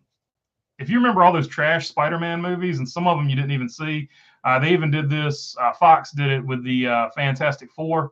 They'll put out a really trash movie just to retain the copyright, just to retain the contract. So you'll see that from time to time. So you never know. There might be some version of Gone in 60 Seconds that we haven't seen that they put out some trash version just to retain that copyright. People will do that sometimes too. Molten Ray says, another hot take, Rick Allen is way too overhated by fans. He's been better than the past few years with calls. I mean, he's all right. I don't hate on him. I just think there's other better people calling it right now in the game. I'm not hating on Rick Allen. He's got a great voice. I just feel like there's other people that are better right now. But, I mean, if you've got him in the booth, you've got a good, solid guy that's going to scream at the end of the race. Colorado Cardew, Rick Allen is decent, but he was way better back in the day with trucks. I agree. Trucks suited him better because you sometimes needed that level of excitement because the people aren't as familiar with the drivers. He can take it. I don't know. Sometimes he doesn't need to add the excitement in the Cup Series because it's already up there. But at the end of the race, he's always going to raise his voice and scream. NBC is the king of the screaming booth, and there's nothing wrong with it. Some people like it, some people don't. It's just my preference not to have the screaming. You can do it with inflection and tone. You don't have to scream. Like that's I don't know. It's really just a different way of enjoying it. But there's nothing wrong with NBC's booth or Fox's booth, in my opinion. It's just all in what you want to watch. Molten, get rid of the stages, and running out of gas is more likely because teams did so many different strategies. Some did 2, some did 3, some did 4. 100% agree with you, Chrome. Like they got rid of that. They got rid of all that with the stages. So now there is basically no strategy. Everybody's on the same strategy, and it makes for really, really bad road course racing. So hopefully they stick with what they said they're thinking about, and they get rid of the stage cautions at the very least at the road courses. Dennis Gillespie says Miller Genuine Draft with Bobby Allison's car was a cool paint job. Yeah, that's one of my favorites. So Dick Trickle, when Bobby Allison got hurt, Dick Trickle ran the '84 Miller High Life car, and he won Rookie of the Year, and he gave a really cool Rookie of the Year speech. And I just always liked that car, that '84 gold Miller High Life car. So that's actually the whole reason I run my car. My car's number is 84. That's why I don't want Jimmy Johnson to run it, to be totally honest with you. But that's why I run 84. And I just have an all black car with a gold 84 on it, which you'll see. You'll see it eventually coming up. But that's what I'm gonna run when I get going. Haven't made any limited late model starts yet, so there's no footage of it. So don't go looking for it or anything like that. But you'll see it next year. Let's see. Dennis Gillespie, like it was just Miller High Life. That's right, it was Miller High Life. Yeah, Miller High Life, 100%, and then the black and gold car, when the Rusty Wallace #2 car, and 27 for 1 year was the Miller High Life black and gold. Old home guy says Happy Clown malt liquor car. Yeah, that's awesome. NASCAR guy, peace. What's up, NASCAR guy? When I'm coming home from a long trip, I sing 6 Days on the Road. That's a good one too. Okay, $20 for anyone that wants to finish this wash. I feel you, Rich L. I feel you. I don't care about the washing. I hate folding the clothes though. Dennis Gillespie, The Last American Hero is the best race car movie ever made, in my opinion. A lot of people like that one. I don't know. It's up there in my top 5. I don't know if it's the best. I was a Days of Thunder guy. I don't know. I've probably watched Days of Thunder more than any other movie. But at the end of the day, my favorite stock car race car movie will always and forever be Stroker Ace. Stroker Ace is just my favorite movie. Mark Wachowski, as far as stock car racing movies go, Smokey and the Bandit's my favorite movie. As far as car type movies, probably my favorite. I don't know. Ford versus Ferrari is probably up there. Le Mans with Steve McQueen is probably up there, which is, you're either going to love that movie or hate it. And Rush. Those are probably my 3 favorite race car movies of all time. Just racing in general movies of all time. And there's another underrated one called Go-Karts. It's got the guy Richard Roxburgh. He's in it. I think he's a New Zealander, or maybe from Australia. I can't remember which one. But he's in that movie. He was in a good TV show called Rake, which is a sort of a dark comedy. But it's a great TV show. But he's in that movie. It's called Go-Karts. It's on Netflix. It's sort of like The Sandlot. If The Sandlot met The Karate Kid and they made a race car movie, that's sort of what Go-Karts is. It's a really good. It's basically a kids movie, but it's a really good movie. The Goblin from Maximum Overdrive never gets any issues. There's 3 different rigs that I know of. So there you go. That's one that Maximum Overdrive, that was actually filmed in North Carolina. So there you go. Isn't Rick Allen the drummer for Def Leppard? He might be. There might be 2 guys with the same name. I think you might be right about that. He might be the drummer for Def Leppard. Mon Ray says, I'm going to watch the 2018 Roval. My God, 6 laps to go. Everyone dive bombs the corner, and somehow at the end of the race, Kyle Larson advances over Johnson with a damaged car, riding the wall, by the way, which he criticized somebody for. And I'm a big Kyle Larson fan. I just couldn't believe he criticized Ross for that wall move. It is what it is. I'll get over it. I'm still Larson for life. He's still the man. Let's see. Rich L got my Mark Martin 60 Win Dixie. That was awesome. T-shirt after last week's stream. I just took it out of the wash. It looks sweet. There you go. That's awesome. Yeah, washing the clothes isn't the problem. It's folding them, man. I hate folding them. Do you ever watch Rick Mast on Dale Jr. Download podcast? Yeah, he had a great episode. He even brought that big, huge diecast in. If I ever meet Rick Mast, I'm gonna ask him where mine's at, dude. Like, dude, I want one of them. I want one of them #1 skull diecasts. Those things were awesome. Let's see, Mark Bukowski, Smokey Unix race cars were always black and gold. Yeah, it's a great color scheme. I love it. But the reason I do mine black and gold is obviously Smokey and the Bandit, right? Like, so that's why mine's black and gold. But the number is from Dick Trickle, and also Dick Trickle's car was gold, so it all worked out. It just all one of those deals that it all comes together. I love it. Mark Langren movie Le Mans or Grand Prix. I like Le Mans personally, but like I said, it's either going to be 50-50. No love for Six Pack. Six Pack. It's in my top 10 for stock car movies. It's probably in my top 5 for stock car movies. But yeah, I don't know. I'll have to do that list one day. I was going to do that list. And I even told Iceberg this. Like, I was going to do that list, and then the Iceberg literally did the same video that week, and I was like, oh, crap, I'm not dropping the exact same video that you dropped. And he was like, nah, man, it's cool. I want to see your perspective on it. I was like, no, I'm not going to do that because it's going to look like I'm copying you. So I will get to that video at some point, but I'll do my top 5. I'll do my top 5 favorite race car movies of all time. And then I'll do my top 5 favorite stock car movies of all time. But check out the Iceberg's channel. He did a top 5 list, and it was interesting because he put cars on there as a stock car movie, and that's one that I wouldn't even think of because it came out, like when it came out, I was too old to like really, or at least what I thought I would enjoy it. I watched it since then, but it's just not a movie that pops in my head. But it's definitely Cars is definitely an iconic movie to a certain generation. So I think Cars, I would actually put Cars over Six Pack, and that's probably why I didn't mention it there. Ford versus Ferrari was pretty good. I liked it. Yeah, I like that was that's one of my all-time favorites. Ford versus Ferrari is definitely in there. I know. Let's see. My favorite NASCAR movie is Kenny Rogers and Six Pack. Yeah, Six Pack has a ton of fans. Kenny Rogers has a ton of fans, so that also helps that. The Gambler, of course. I know I talk a lot, but I can't help it. I miss that he told stories about he was a stuntman in Hollywood movies and how he went out there on old Indian motorcycles. Oh, I missed your first comment. I got you. You won't believe this because I lived in Greenville. Larry Frank, I lived next door to him. Just corn. And my wife worked at a party shop. My dad and I wired his backyard garage. He was a personal friend. And so, yeah, he did stunts in Hollywood movies. So, yeah, was he did.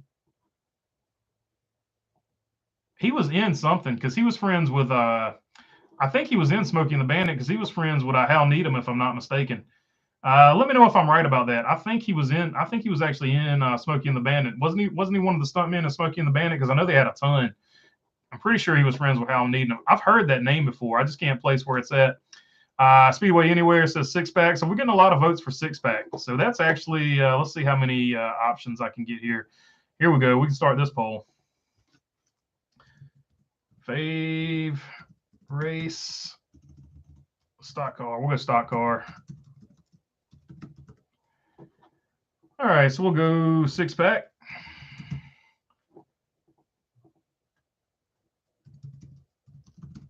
Days of Thunder.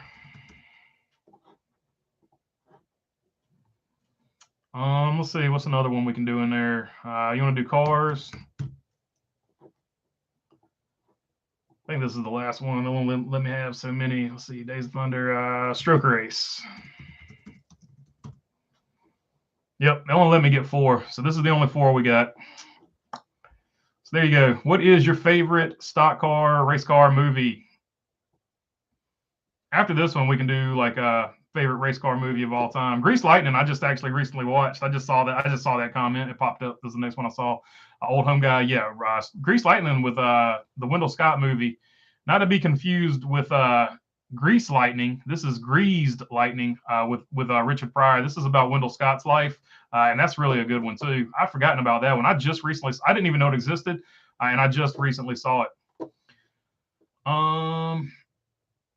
You can't ever throw out Talladega Nights, though. Haha, says Rich L. Yeah, I hated that movie. I hated Talladega Nights. I hated every single minute of Talladega Nights because it's just straight up making fun of NASCAR fans. They're not laughing with you. They're laughing at you. So that's one movie I won't even put on the list. F that movie. F everything about it. F Will Ferrell. F him. Mark Barnum. Speaking of go-karts, Keelan finished second and fifth in his races in Italy this weekend. That's pretty awesome. I saw him standing there holding some hardware, so he got that podium finish. I have to fold mine, but I'll make my wife do hers. I have my limit. I feel you, man. I feel you. Let's see. I still can't get over that ending in 2018 Roval. 48. All he needed to do was finish the race, and he goes in too hard because he was trying to win the race, man. He hadn't won a race in a while. He's trying to win that thing. Spins him out, and then the 78 screws the 48 out of advancing. I mean, it is what it is. He wanted to get that win. Grease Lightning was a win. Yep, just covered that one. Also, Blaney win the race. Also, Blaney wins the race because the two leaders spun each other out on the final corner. Just imagine that. Molten Rage said that. Yeah, Blaney was running in the right spot to win. Let's see. Mark Bukowski. Keelan is already a well-rounded race car driver. The kid is really good. Yeah. And they told a good story about him. They made him stick with it because he wanted to quit because it was getting too hard, or he wasn't, winning like he was used to. But they made him stick with it, and because he stuck with it, he ended up liking it more because when he actually had to put in the work and the time to get better, and he finally won, then he fell in love with it. Can't get the Mac from Convoy in the truck conversation. Yeah, no doubt about it. Mack trucks, they're iconic for sure. Like I said, that's Richard Petty's hauler. So you'll see them wear Mack truck t-shirts from time to time. Mark Rukowski said, "Old home guy." Yeah, Grease Lightning is daggum good. Yeah, it's probably a top 5 movie. Rich Hill, yeah. I'm just messing with you about Will Ferrell. I like some of his other movies, but I hated Talladega Nights. Anchorman, I can still quote like Anchorman all day long. There's nothing wrong with Will Ferrell. I just didn't like Talladega Nights. Wasn't my cup of tea. It is what it is though. And I like the other guy in it too, Sacha Baron Cohen. He was funny as crap as Borat and Ali G. Just I couldn't get with the old Talladega Nights. They were just hitting sensitive spots like all Southerners. They were playing into the trope that all Southerners are dumb and that everybody at the racetrack is a moron and we just make cars go in circles. They just played into too many stereotypes. It was just which is a typical Will Ferrell movie, but this one was too stupid for my taste. Even for Will Ferrell. Days of Thunder was cool. Just can't stand Tom Cruise. Speedway Anywhere says, yeah, Tom Cruise is an acquired taste, but I like that movie. Denny Hamlin during the awards spoke about the playoffs. He proposes a 3-race championship, then the single race. Yeah, I think that's putting a Band-Aid on a massive wound. You either need to do 10 races or a full season. I don't think 3 races is going to make a significant amount of difference. But 1 race deciding the championship is ridiculous. So 3 races in that scenario would be better than at least 1 race. But it's still putting a Band-Aid on a big cut. It's not going to help anything. They need to either do 10 races or a full race. Mark Langer says he wants a 5-race one. So 5 races, like the more the better. The more the better. You're going in the right direction. Rich L said, I never took Talladega Nights seriously. I've just seen it as a comedy. Yeah, but I feel like the punchline of the joke was like, everybody from the South is dumb. So, like, I don't know. You grow up in the South, you get tired of it after a while. At least I did. Let's see. Dennis Gillespie, Larry Franks won the Southern 500. That's pretty cool. So he was a stuntman that won the Southern 500. So that's another one I need to look up.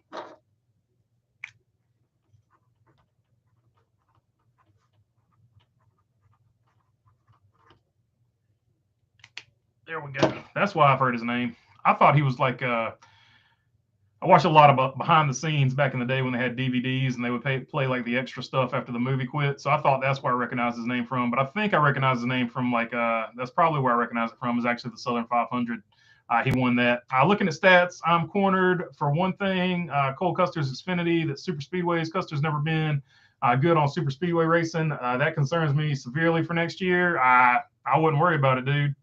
He's probably going to lock in either way with like 5 or 6 wins. So you'll probably be all right.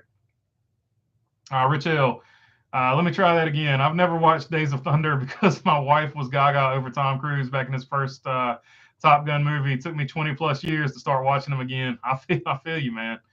I forgot what movie I watched with him, and I was just like, I don't know.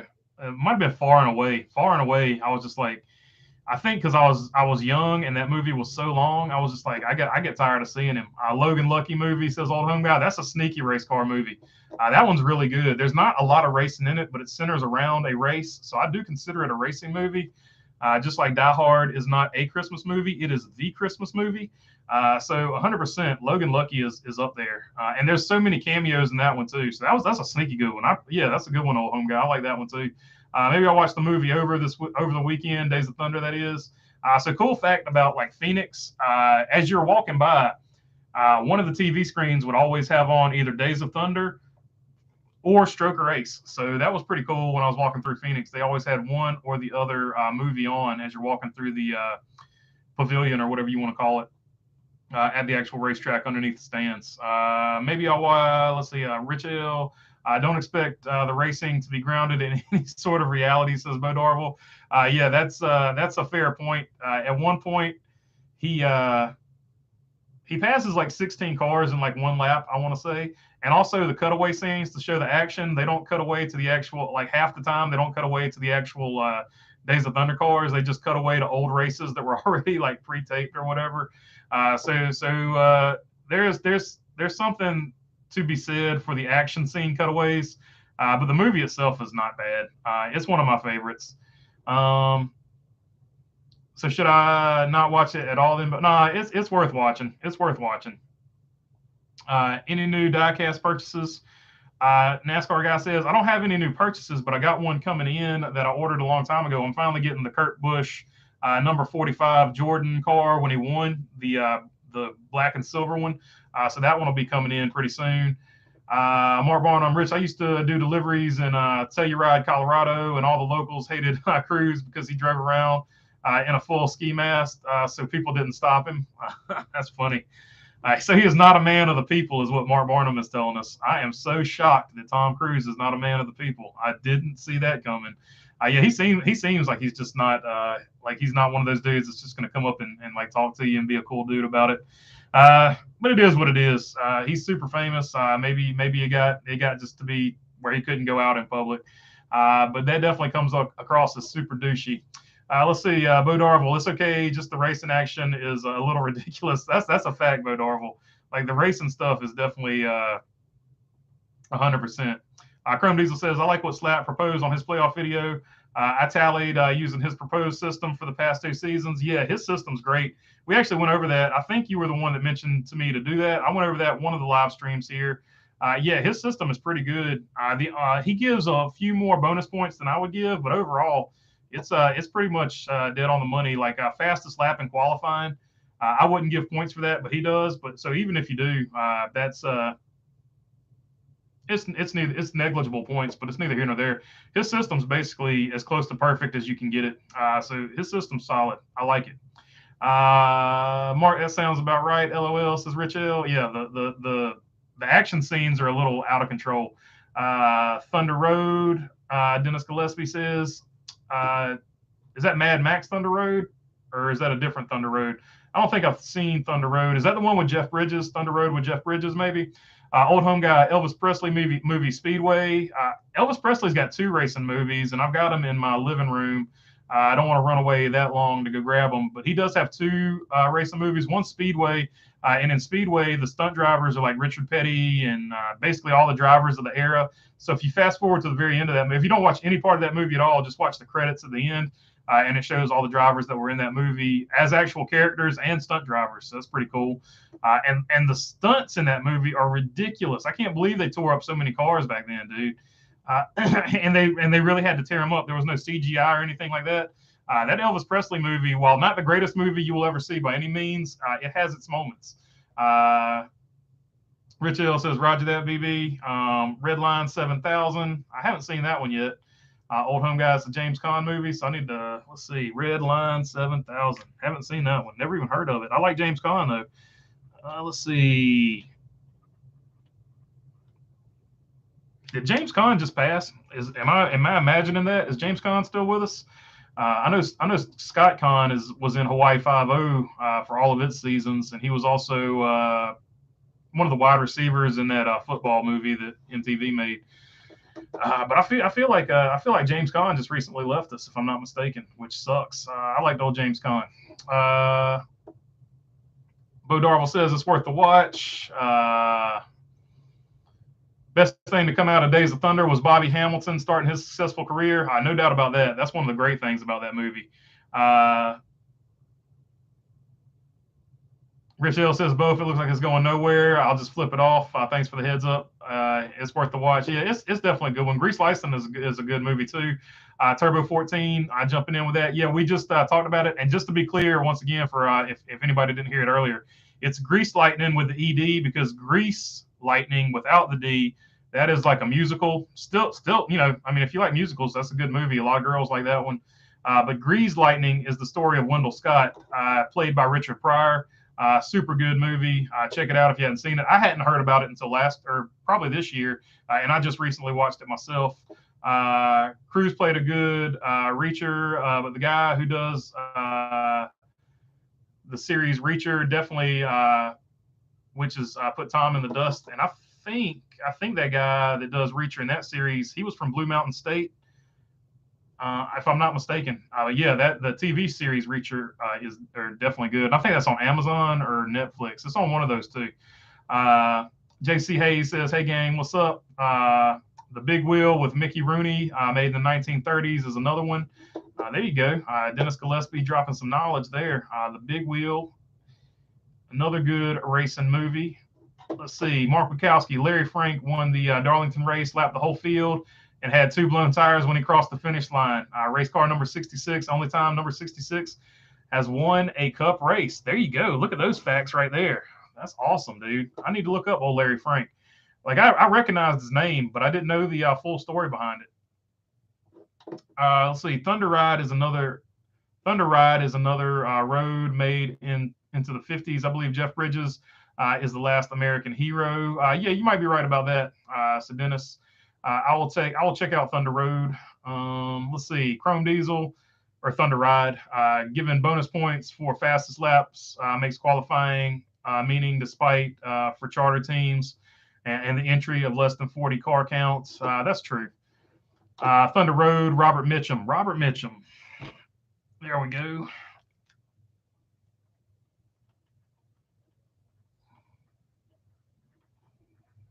Thunder Roads. I thought Dale Jr. movie that ESPN made wasn't that bad. It wasn't a work of art. The Dale Earnhardt Sr. movie. Oh, yeah, 3. I've got that on DVD somewhere.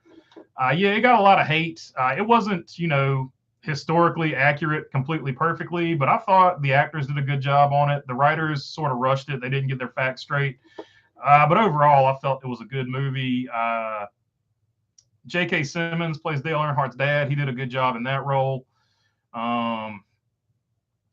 Yeah, and Dale Jr. is played by Chad McCumbee. Chad McCumbee races late models now, and I think he's a 2-time IMSA champion, if I'm not mistaken. So yeah, Chad McCumbee, who is in that movie, is an actual race car driver, and he's pretty damn good. There's some good dirt track racing movies for sure. There's also some bad ones. There's one with John Travolta I watched the other day that was really not good. Had potential, it just wasn't good. Go Larson Go, Clay from Mobile, Alabama. Yep, Brandy Bright. Yeah, Larson is the man. There's no doubt about that. Appreciate you, Brandy. Old home guy said, yeah, Con can't anymore. So he did leave us. I felt like he was the one that left us either this year or last year. It's been fairly recently. Grand Prix is another one with James Garner and a lot of other actors. It is freaking awesome. And it is really the best car movie ever made with the cameras. I believe it. Keep going. Love you, man. There's another one with James Garner where it's sort of like a documentary. What's that documentary with James Garner? That one is really cool. It might be Grand Prix, but I think Grand Prix is a proper movie. James Garner did like basically a documentary where he just talks about racing stuff, and that's a really good movie too. If somebody remembers what it is, go ahead and drop it down there. I can't recall it off the top of my head. Redline 7000 was a classic, but we joked about it. Porsches were turning 10K. Says Mark Langren. So there you go. Philip Canavan says, yeah, James Caan left us in July of this year. I knew it was pretty soon because I hated it. The Last American Hero, about 1 million years ago, Jeff Bridges, if I remember correctly. Yep, no doubt about it. He was definitely. Did I even put that one in here? Let's see. I botched the poll. See, they only gave me 4 options, so I botched the poll. Six Pack, Days of Thunder. Days of Thunder has taken this one. So we'll end this poll and we'll start another one.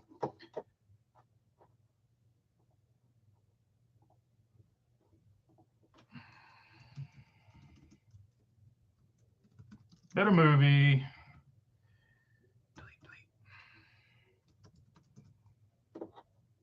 We'll just make this one simple. Days of Thunder or Last American Hero.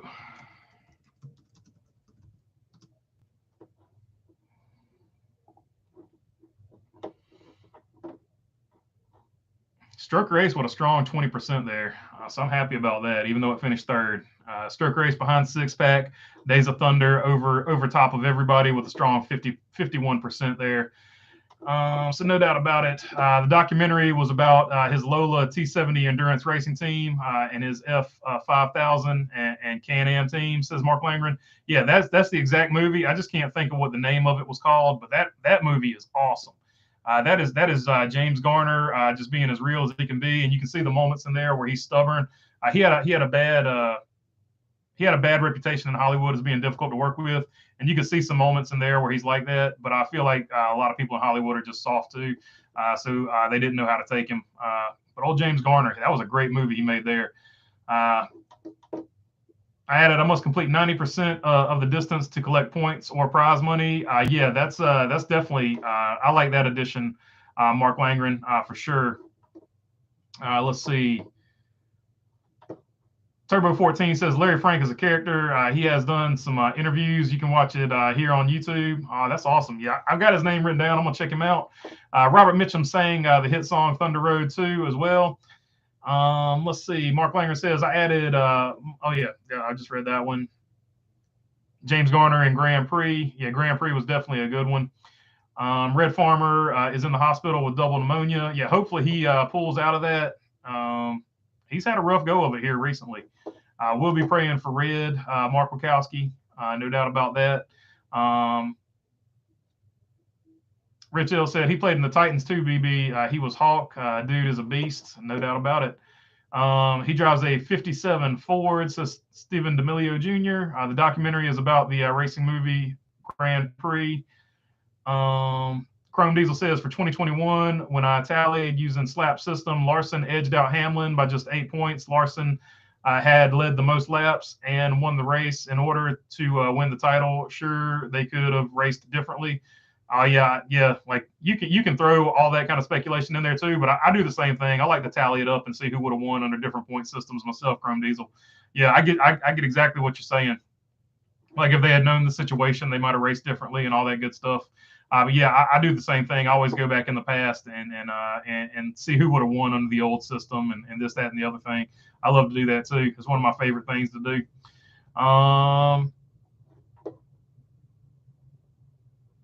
The Racing Scene by James Garner about his racing team. That's it. The Racing Scene.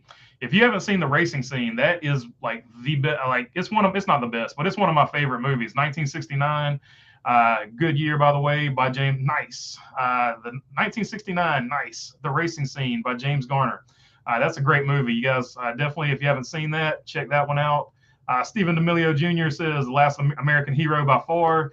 So he's throwing his support behind The Last American Hero above Days of Thunder. So get your votes in as to what you think is the better movie. Another driver that needs to step it up next year because he is in a car that won 8 races is Brandon Jones. He's in a car that won 8 races. If he doesn't win more than 2, it's a failure season. I don't know about that, man. I feel like Brandon Jones is a hell of a race car driver. He did really good in that 19 last season, would have been in the Final 4 if his teammate didn't decide that he wanted to be an ass that day. That was so stupid. I can't believe Ty Gibbs did that. That was the dumbest thing I've ever seen in my life. That was so bad. But I feel like Brandon Jones is solid and he's going to be good next year in junior motorsports equipment. And nothing against Ty Gibbs. That was just so stupid. I was like, dude, what are you doing? Like your team, whatever. He ended up winning the championship anyway, so it didn't affect him. But it would have been so much better for him to have a teammate in that championship Final 4 than to be racing against 3 Chevrolets from Junior Motorsports. But it is what it is. It worked out for him at the end of the day. So I'm not sitting here downgrading him about that. But definitely that was a stupid move at Martinsville. I couldn't believe he did it. And I couldn't believe I had my camera on and was filming when he did it. I actually got some footage of that and put it in the video for that race. So that was cool too. So I appreciate him for that. Old home guy beat me to that by that much, says Sonny V. But yeah, definitely that James Garner movie, that's one of my favorite movies of all time. And I just randomly found it. It was one of those ones that got recommended. And I was like, do I have to pay to watch it? And it was like, nope. I was like, good, sold. I will watch this one. Let's see. Aldous says, I love how Kurt Busch and Jamie McMurray's career went full circle. When Kurt left Roush, Jamie replaced Kurt in his old ride, and then Jamie retired at the end of 2018. Kurt replaced Jamie. Yeah, that was a pretty cool coincidence, the way that all worked out, how they're intertwined by fate, destiny, or whatever you want to call it. Let's see. How could Hamlin have been close to Larson in 2021? Larson dominated everything, says Bo Darville. Hamlin had a pretty good year that season, too. Hamlin was more consistent, and Kyle Larson had more wrecks than Denny Hamlin. So that's actually under Slap's point system, they would have been a lot closer. Let's see, Delmar Kaufman. Chad McCumbee drove a couple races for Petty. Yeah, Chad McCumbie's a heck of a talent, man. He's a heck of a talent. He still gets it done at the local short tracks. If you see him there, he's usually in I think it's a red 16 if I'm not mistaken. But it's a pretty good looking car. It's usually a Ford Mustang because I think he still got a contract with Ford. He drove Ford Mustang in the IMSA series, and that's what he got his championships in. He was unseated by Ernie Francis Jr., if I'm not mistaken. That's when Ernie Francis Jr. started to go on his tear. Mark Langren, best Can-Am, was seeing Bug Hoos in the purple Ford being driven by Mario. You're over my head there, but anything that Mario Andretti drove is awesome. I didn't know anything about the Can-Am. That's something I might have to study. Can-Am is that's above my knowledge for sure. Big House from the Western says Mark Langren. Did Paul Newman make a racing movie? He was a good road course IMSA racer. I don't think he ever made a racing movie per se, but he definitely was definitely a racer. There's no doubt about that. I'm trying to recall Paul Newman. Now I know he shook down Mike Skinner's Cup car one time, and he thought about some stuff like that before he went and started racing the Nissans and stuff like that. I don't think he was ever in a racing movie other than Cars. He was the voice of Doc in Cars. Like I think that's the only racing movie he was ever in. But as an actual physical actor, I don't think he was ever in one. But he played the what is that? Is that a Tucker? I think he played a Tucker. Yeah, he played a Tucker in the movie Cars. He's the fabulous Tucker or whatever. And actually in Cars 2 or 3, they say goodbye to him. It's really it's pretty emotional if you know what they're doing. But they say goodbye to Doc. His character was Doc, and they say goodbye to Doc in Cars 2, I think. Pretty emotional if you know, because it's just straight up a tribute to Paul Newman. So that's one of the cool things about Cars 2 and the Cars movie. That's actually the only racing movie I remember Paul Newman being in. But I could be wrong. Let me know down in the comments if you know of one that I don't know. I certainly don't know every movie. That's for doggone sure. Let's see. I've lost my spot. I'm just going to start where I'm at. I've skipped a bunch of comments. If I missed your comment, I apologize. But I'm going to start here with Sonny V. If I missed your comment, just retype it and I will get to it. Sonny V says, I think Newman. Sonny V says, think it was Newman as the other lead in Grand Prix. So there you go. He might be in Grand Prix. So check him out. Check out Grand Prix. That might be a Paul Newman racing movie. Molten Ray says, I think Brandon Jones is a Medicare driver because he does deserve to get his ride. No, absolutely not. But he hasn't done anything in the 19 really. Maybe he'll be better, I hope. But I don't know. It's Brandon Jones. He's improved every single season since he's gotten into a ride in the Xfinity Series. So I don't expect him to get any worse. He's improved every single season. I think he'll improve next year too. He's a guy that's just putting his seat time in, and like you can say what you want to about his funding. That's whatever. He was born into that situation. If I was born in that situation, I'd be racing too. So not going to hate on that at all. But he's improved every single season. That's all you can ask for a race car driver to do. Turbo 14 says those Can-Am cars were wild. I'm sure they were. I got to check them out. I know zero about the Can-Am series. Let's see here. Winning, that's it. Racing movie, soap opera. So Winning, check out Winning. Mark Langer says, I hate spell check. I hate it too. It screws me up every single day, Mark. It screws me up every day. Brandon Jones is a guy that's hard to make an opinion on because he's it could be either because he's just a mediocre driver who's there because of money. It's hard to form an opinion on him, to be honest. Well, he's a hard worker, I can tell you that, because he keeps getting better. They called it the honker. Winning was about his racing career. Okay, so old home guy winning is a Paul movie.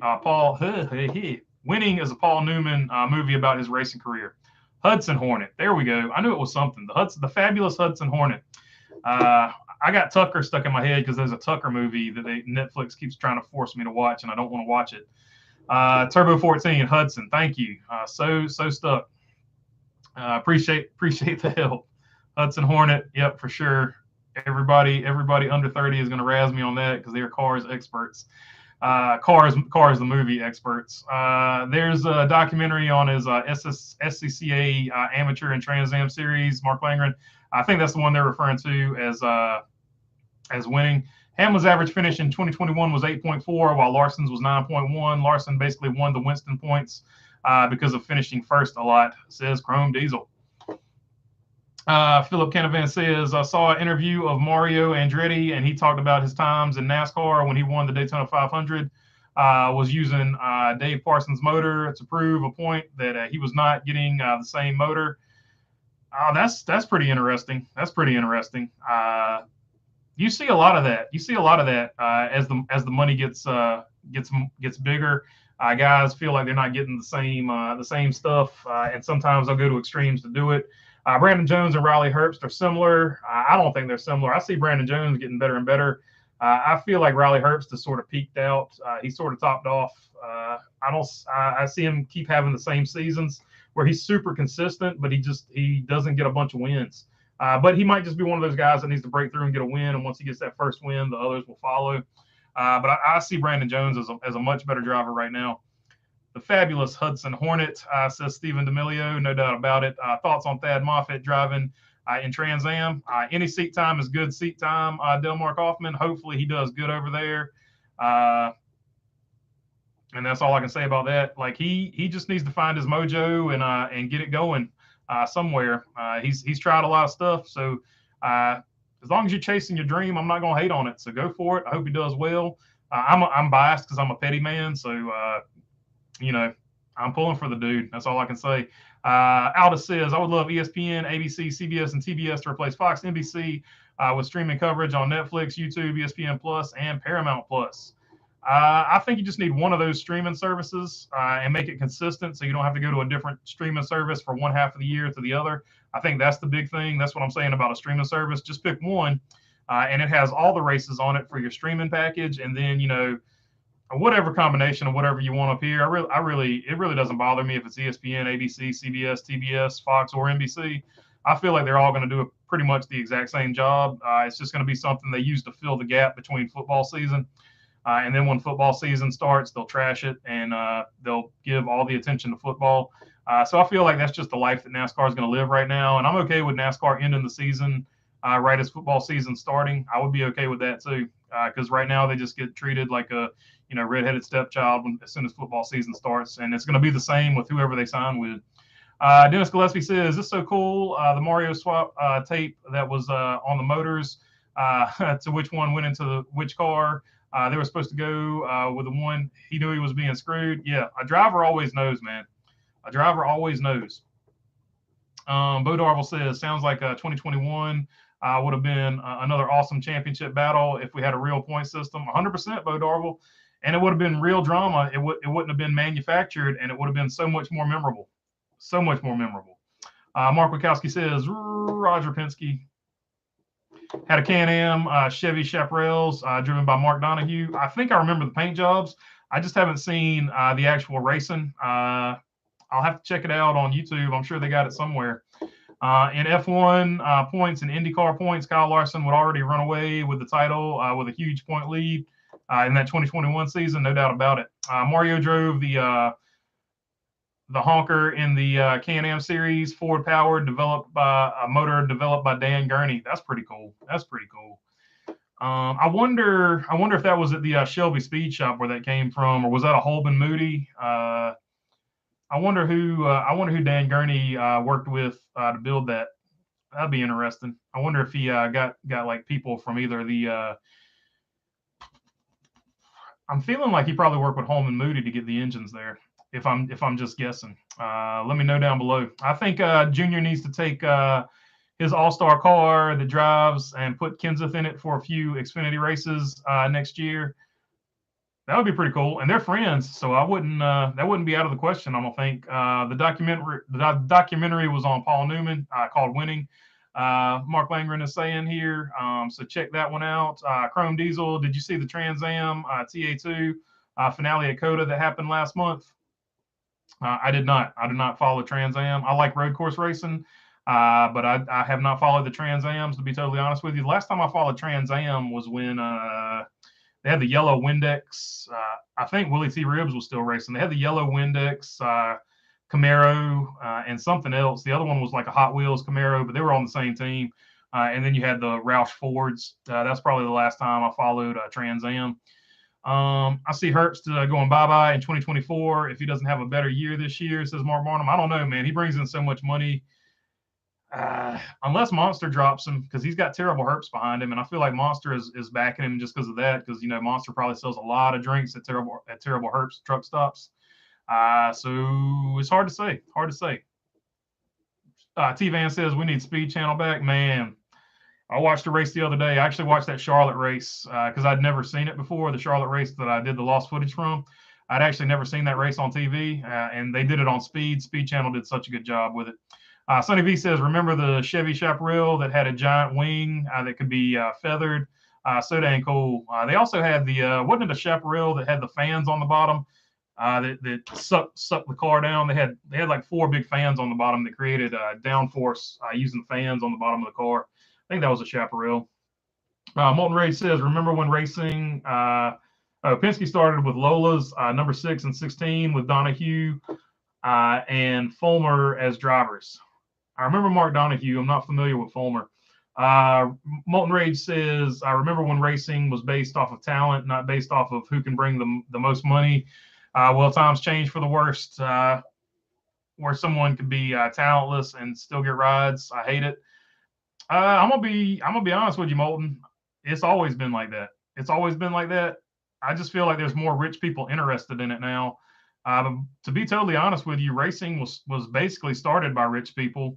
Then that's kind of what made NASCAR special to an extent. It was started by moonshiners. It was one of the few forms of racing that were started by people who weren't rich. So that's what made NASCAR interesting for a long time. It was a blue collar sport, but most racing throughout the history of time has been done by people that are well off. That's just the nature of racing. I mean, you gotta have expendable money, period, to have a car that you don't drive on the road to go to work. So it's just sort of the nature of it. But I get what you're saying. I do wish there were more blue collar drivers in the sport, but it is what it is. Delmar Kaufman, if The Rock gets a cup date, can we talk Kyle to come out of retirement for one race? I don't know. He's pretty daggone good there, Delmar. Like if he puts a mellow yellow 42 on the track, I feel like he'll have him covered. It has to be the first race of the year because he was trash in the second race of the year. But if it's that first race of the year when it's nice and cold, he's definitely got a setup for it. Delmar, as me and Delmar in 1992, I think 1992. We sat through the most miserable, cold, damp. It didn't rain, but it was damp and cold. Rockingham race of all time, and Kyle Petty led daggum near every lap, and it was I won some money off of on the little betting pool with Kyle Petty, but that's the only good memory, and I'm glad that Kyle Petty won because I was a Kyle Petty fan, but it was so cold, but he wore him out that day. Bo Darville says, I don't like Riley Herbst, but he was much better this year, and he was in a position to advance this year when the Gibbs 18 cleaned him out after a restart. That's a fair statement.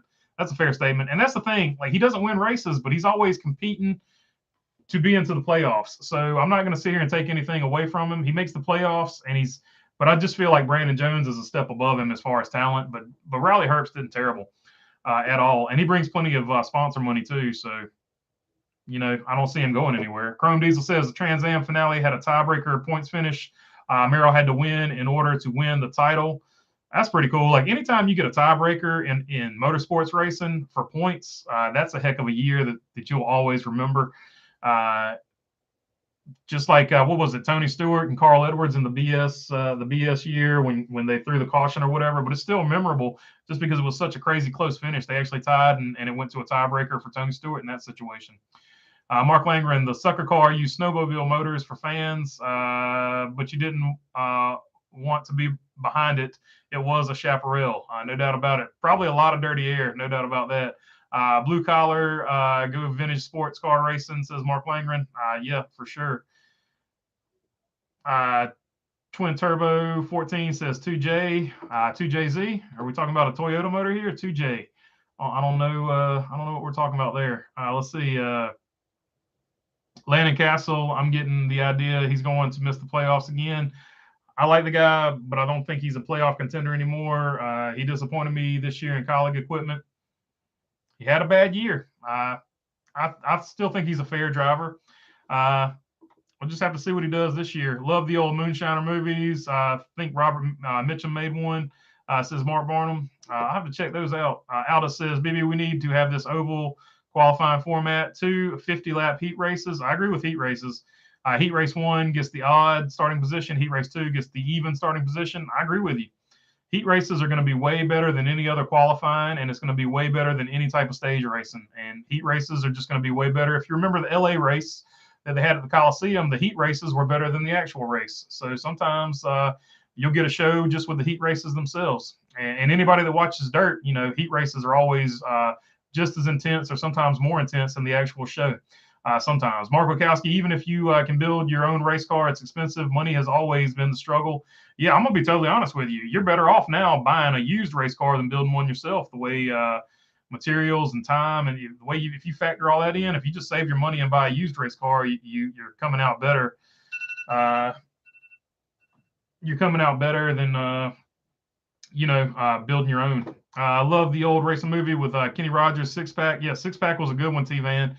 We threw that in the mix earlier, and it finished second in that 4 movie playoff we had earlier. A few more minutes on the poll we got now. Days of Thunder or Last American Hero. Which one was the better movie in your opinion? Let us know right now. Days of Thunder is leading at 68%. So if you disagree with that, get your votes in for Jeff Bridges. Let's see.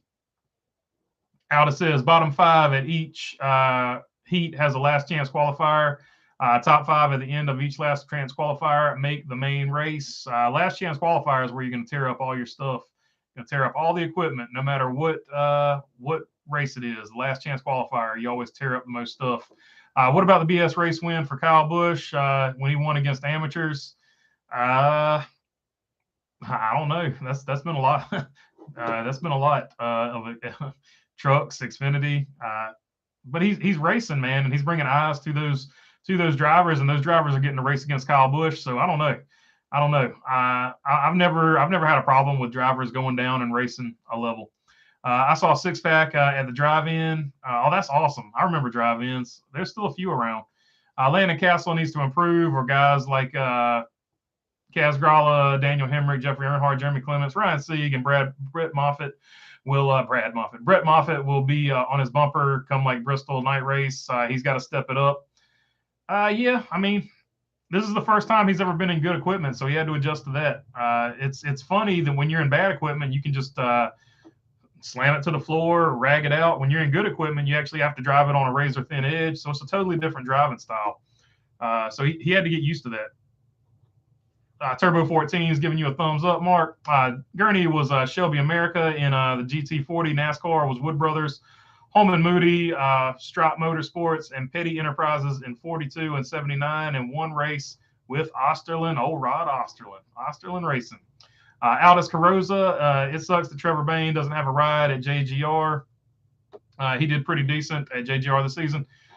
He's not officially out of it. They just haven't announced all their other All-Star drivers yet. He might have a few rides in the All-Star car for Gibbs. He's not officially out of the running just yet. Heck, Sheldon Creed would be on Landon Castle's bumper at the Bristol night race. I mean, Sheldon Creed's a good driver. I'm not all the drivers you name that are passing Landon Castle right now are good drivers. So I mean, if you're getting passed by him, you're in the mix with other good drivers. So I feel like you're up there pretty close.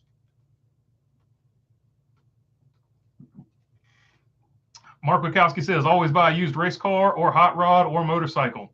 And of course, if you're buying a used race car, take somebody with you that knows what they're doing so you don't get scammed and ripped off.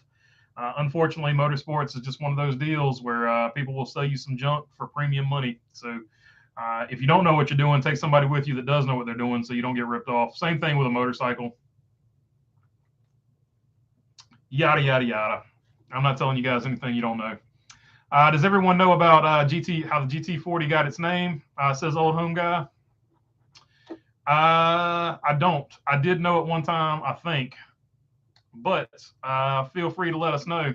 Mark Langer says, thanks, Turbo 14. Kyle Petty told the story that his crew chief, Gary Nelson, was made NASCAR inspector, not to bring that car back to the track. I love Kyle Petty kicking ass for a while. Yeah, the Mellow Yellow years, Dennis Gillespie, were some of the best Kyle Petty years of all time. There's no doubt about that. And he had some good, in the pink and blue Coors Light car, he had some good years as well.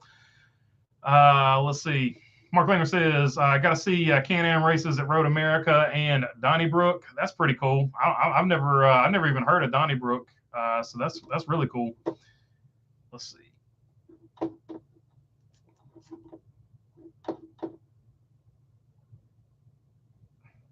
Dennis Gillespie says, I think he won 6 races in a row at Rockingham, right? It wasn't in a row because he never won the second race, but he always won the first race of the season at Rockingham for a while. I don't know how many in a row it was, but he definitely won the first race a bunch of times in a row. Let's see. Mark Langren says Bush's first win for RCR was that race, and he played it up. Oh man, I played it up too, dude. I love it when they go down there to Dakota and kick everybody's butt in that Camaro. Kaz Gralla and Austin Dillon and somebody else went down there last year and did the same thing. I don't hate on that. I don't hate on that at all. He's just getting some camaraderie and getting acclimated. What they use stuff like that for is to get you acclimated. Tyler Reddick was the other driver the year that Austin Dillon and Kaz Gralla went down there. And this year it was Sheldon Creed, Austin Dillon, and Kyle Busch. They're just using it to get acclimated to the in this situation, acclimated with the crew chief, I would be my guess. $40 inches tall for the GT40. So there you go. It was 40 inches tall. T. Osborne says boats are the same.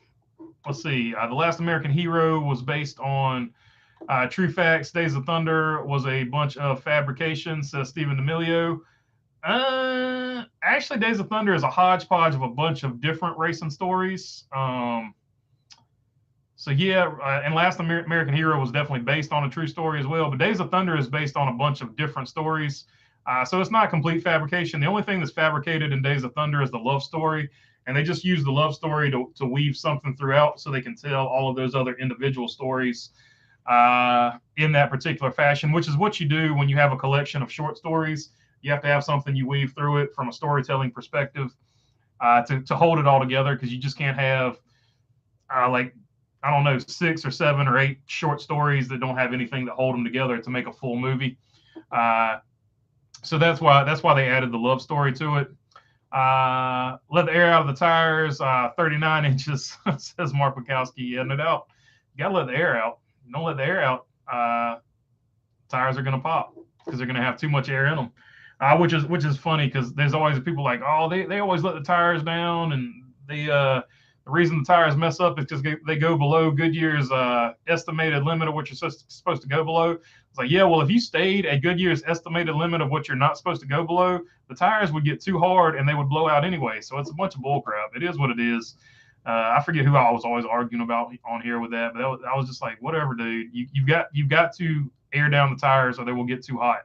And blow up too big, and you'll be driving on freaking basketballs, and you'll wreck the car. The tire might hold together, but you'll wreck the car. It is what it is. I ain't gonna get into it. That guy clearly never raced a damn thing in his life. That was arguing with me about that. Let's see. Gurney started at Shelby, but shortly broke it off and created All-American Racers. Yeah, I remember there was a split there. Molten Rage says that's a problem. Can Castle improve enough? where he can face against those guys and not buckle under the pressure. He couldn't do it. Ryan Sieg at Bristol, of course, his car broke, but still, I mean, we'll have to see. We'll have to see.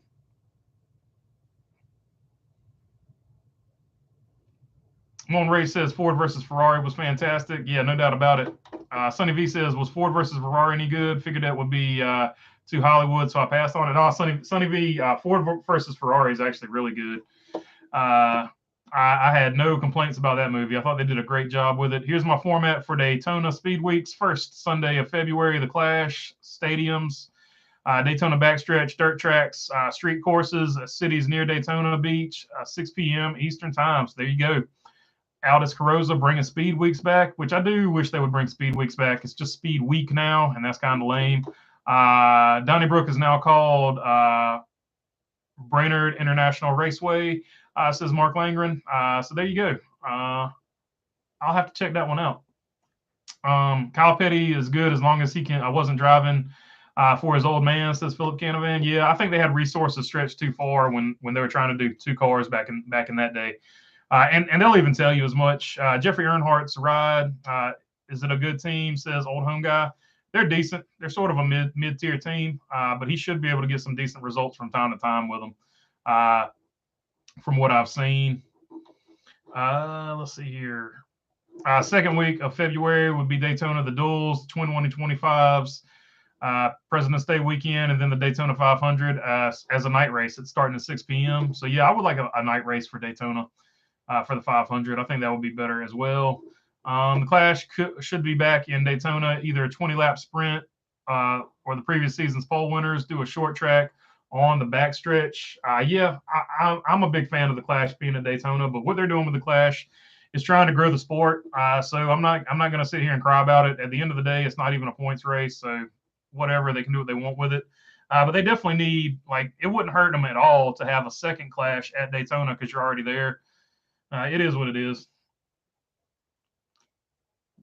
Aldis says, as for the All-Star race, it will happen a week after the season is over in international markets like Mexico, Japan, etc. So there you go. There's your international race. Use the All-Star race as an international race.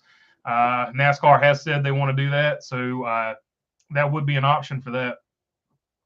Sonny V says, I think Junior Johnson was the base for Last American Hero. Yeah, not only was he the base, he helped him write it, Sonny V. So if you look at the end of that movie, it says helped written by Junior Johnson or something like that. So you can check that out. Robin Mark says, I'm not sure about the pros driving with the lower racing levels. Imagine you're an amateur at any sport, then a ringer comes in. It's no contest. Imagine playing against Larry Bird.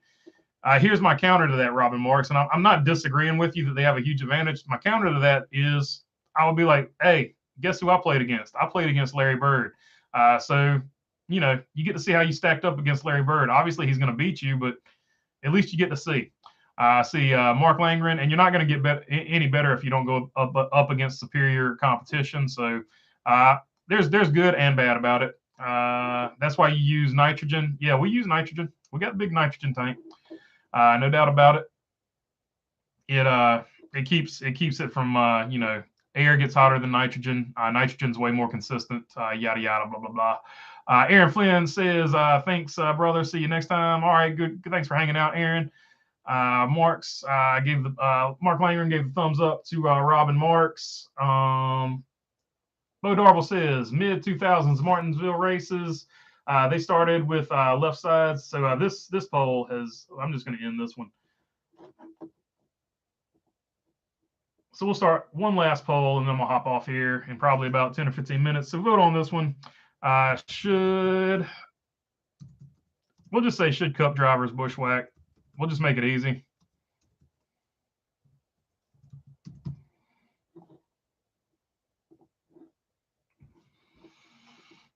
And in case you don't know what I'm talking about there, should Cup drivers go down to lower series and race against lesser competition? I don't necessarily know this lesser competition. In this case, we're talking about Trans Am racing, but you get the point. You get the point. So we'll just throw that one up there for a few minutes and see how that one comes out.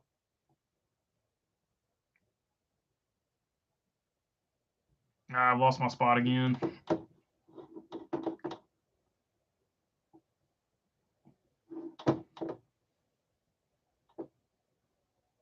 Mark Wagowski says tire pressures and temperatures are key for your setup. A good tire man is important. That's right. The tire is the only piece of the race car that touches the track, and without a good tire man, you ain't going nowhere. That's just all there is to it. Ford versus Ferrari was absolutely amazing, says T-Man. Yeah, it's one of my favorite movies for sure.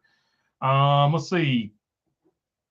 Mark Langren, bring your big ones. Front straight is also used as a drag strip. We run our longest fifth gear, and our little 2.8 liter pulls 170 miles per hour at 82,000 RPM. So there you go. There you go. That's one of those tracks where you can be totally skillless, but if you've got a big motor and a set on you, you can make up time on the straightaways and you can give it back on the corners. That's my kind of track. Just make sure you got good brakes and you don't abuse them, because you don't want to feel it go to the floor at the wrong moment, at the inopportune moment, as Captain Jack Sparrow would say. Molten Ray says, I like the 10 of Landon Castle a lot. I really do, but I can't make excuses if he underperforms again this year. Okay, yeah, the organization was down, but he had some bad luck. But next year he has to step it up. Yeah, I mean, I think he'll be all right. Mark Bukowski says Kyle Busch runs against ringers every Sunday. Yeah, I think Kyle Busch just likes to race. That's how I feel about that. I feel like if you ask him to drive a race car, you wouldn't even have to tell him what kind. He'd be like, yeah, let's do it. So that's just how I've always felt about Kyle Busch. His personality aside, I know his personality pushes some people one way or the other, but as far as racing goes, he's definitely a racer. NASCAR can't use first weekend. That's the Daytona 24 hours. So it's still speed weeks. You just have the 24. I think isn't there a week between them? I don't know. It might not be anymore. Old Home Guy says Street Outlaws is going to Australia for 4 races. They're gonna get their stuff handed to them in Australia, dude. I'll tell you right now, Australians don't play. They're gonna get their stuff kicked in Australia. I'll just go ahead and tell you that right now. That's my prediction for Street Outlaws, Old Home Guy. I think the Aussies are gonna give it to them. That's a different breed of human being. They will take what we call trailer queens over here, and they will absolutely just like lean on them and put them in situations that people over here will get nervous about. They don't care. They're going to lean on that thing. They're going to drive the mess out of it, and they're going to have a good time. And if they break it, they break it. They'll fix it back. Whereas we got trailer queens over here. I think they're gonna fare very well against the men on the list, as we'll say. Mark Langren says, sorry, cubic dollars, maximum cubic dollars. Yeah, no doubt about it. Let's see. Trans Am Series has cars built for road course racing. What's funny is they use 5-lug wheels like Cup cars are using single lug. Thad Moffitt will have some fun in that 43 car. Yeah, I think he's going to have a good time. I like road course racing. I think anybody that does it will have a good time doing it. Air expands because of moisture, says Mark Langren. Yep, that's a fact.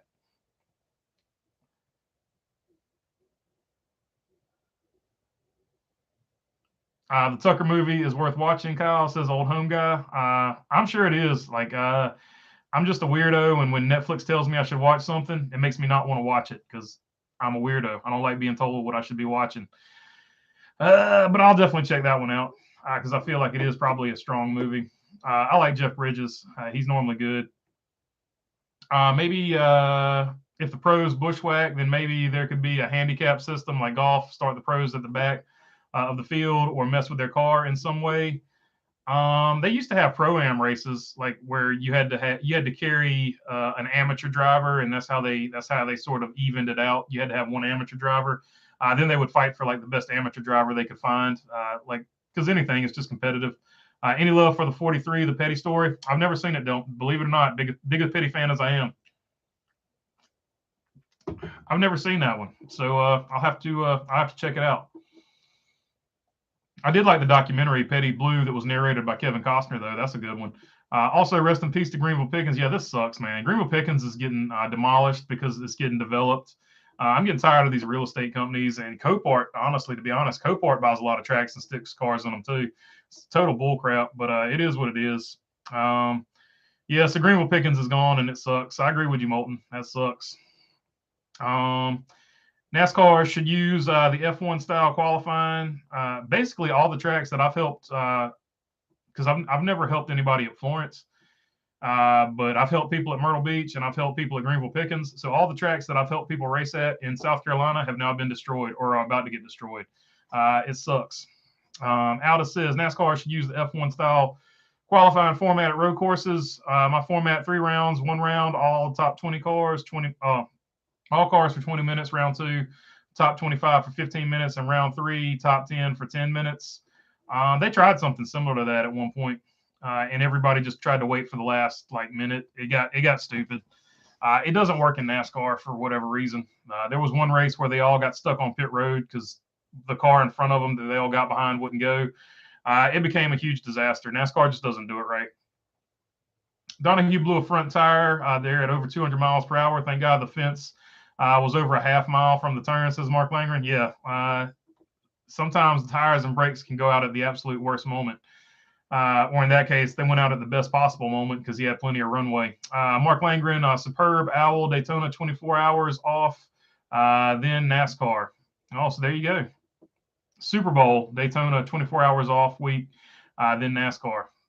Okay, so there is an off week. So they could technically use that off week, although technically you can't because they've got to tear down the road course stuff. So I think they would need another probably the weekend they could do it. So I don't know. There's still room to do speed weeks. So hopefully they will.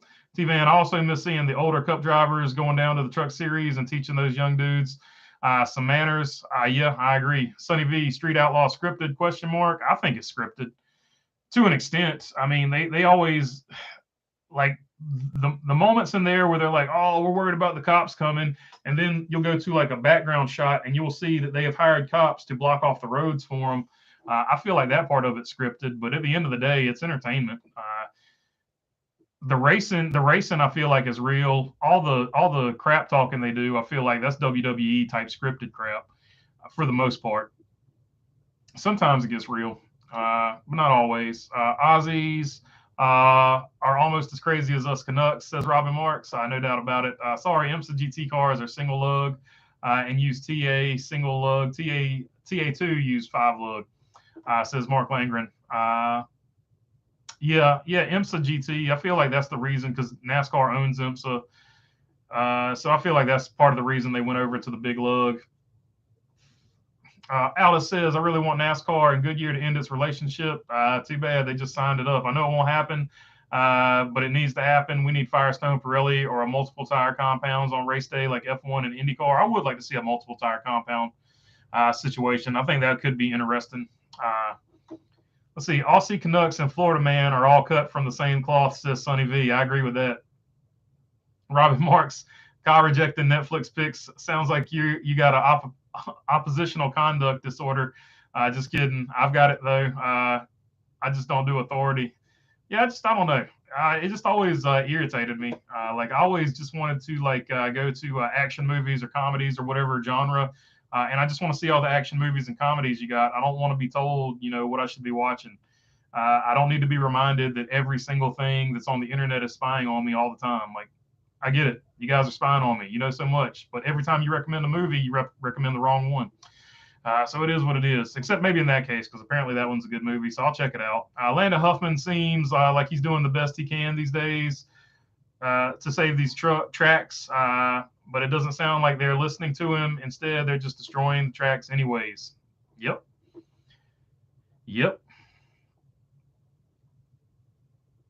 Aaron Flynn says Chevy Goth. I don't know. Beach Ridge Speedway got bought and demolished in southern Maine this year. We're down to basically 3 tracks from 6 a decade ago. That sucks. I hate that Turbo 14. It seems like that's the genesis of it. We're just losing short tracks left and right, even though short track racing is on the rise. It's a conundrum. Old home guy, if you find Earnhardt's Yugo, film it. I loved your video of the Jimmy Johnson t-shirt. Yeah, so if you haven't seen that, it's the lost footage of Charlotte or the Sprint Cup in Charlotte 2011. I forgot what I titled it. But it's basically, I found an old camera and I got some lost footage. So if you want to check that out, you can see what I looked like in 2011. drinking and having a good time at the racetrack, and it is spying on us. No, really, says Rich L. Yeah, unfortunately, I hate to break it to you. Everything spies on us now. It's crazy. The government's so bad at it that they had to get a cut. They had to borrow other people's stuff to help spy on us. Anyway, Alda says NASCAR. Now we're definitely getting the yellow flag of sadness on this video. There's no doubt about it. NASCAR race for the championship would be on Netflix and YouTube for more viewers. Yeah, it definitely should be on Netflix because that's how F1 launched their deal. That's how all the interest was drummed up for F1. Ford got last place, says Mark Langren. Alice Groza said, oops, I meant more subs. Yeah, I'd appreciate more subs, no doubt about it. Save your local short track, says Molten Rage. Yeah, that used to be a t-shirt. Hopefully they make some more. Mark Langren says Jägermeister. I drank a lot of Jägermeister back in the day, Mark Langren. Jaeger bombs. You remember that video, My New Haircut, that video? A lot of Jaeger bombs back in the day.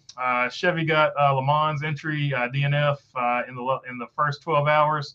Toyota got the electric car. Ford gets nothing. Well, so there you go.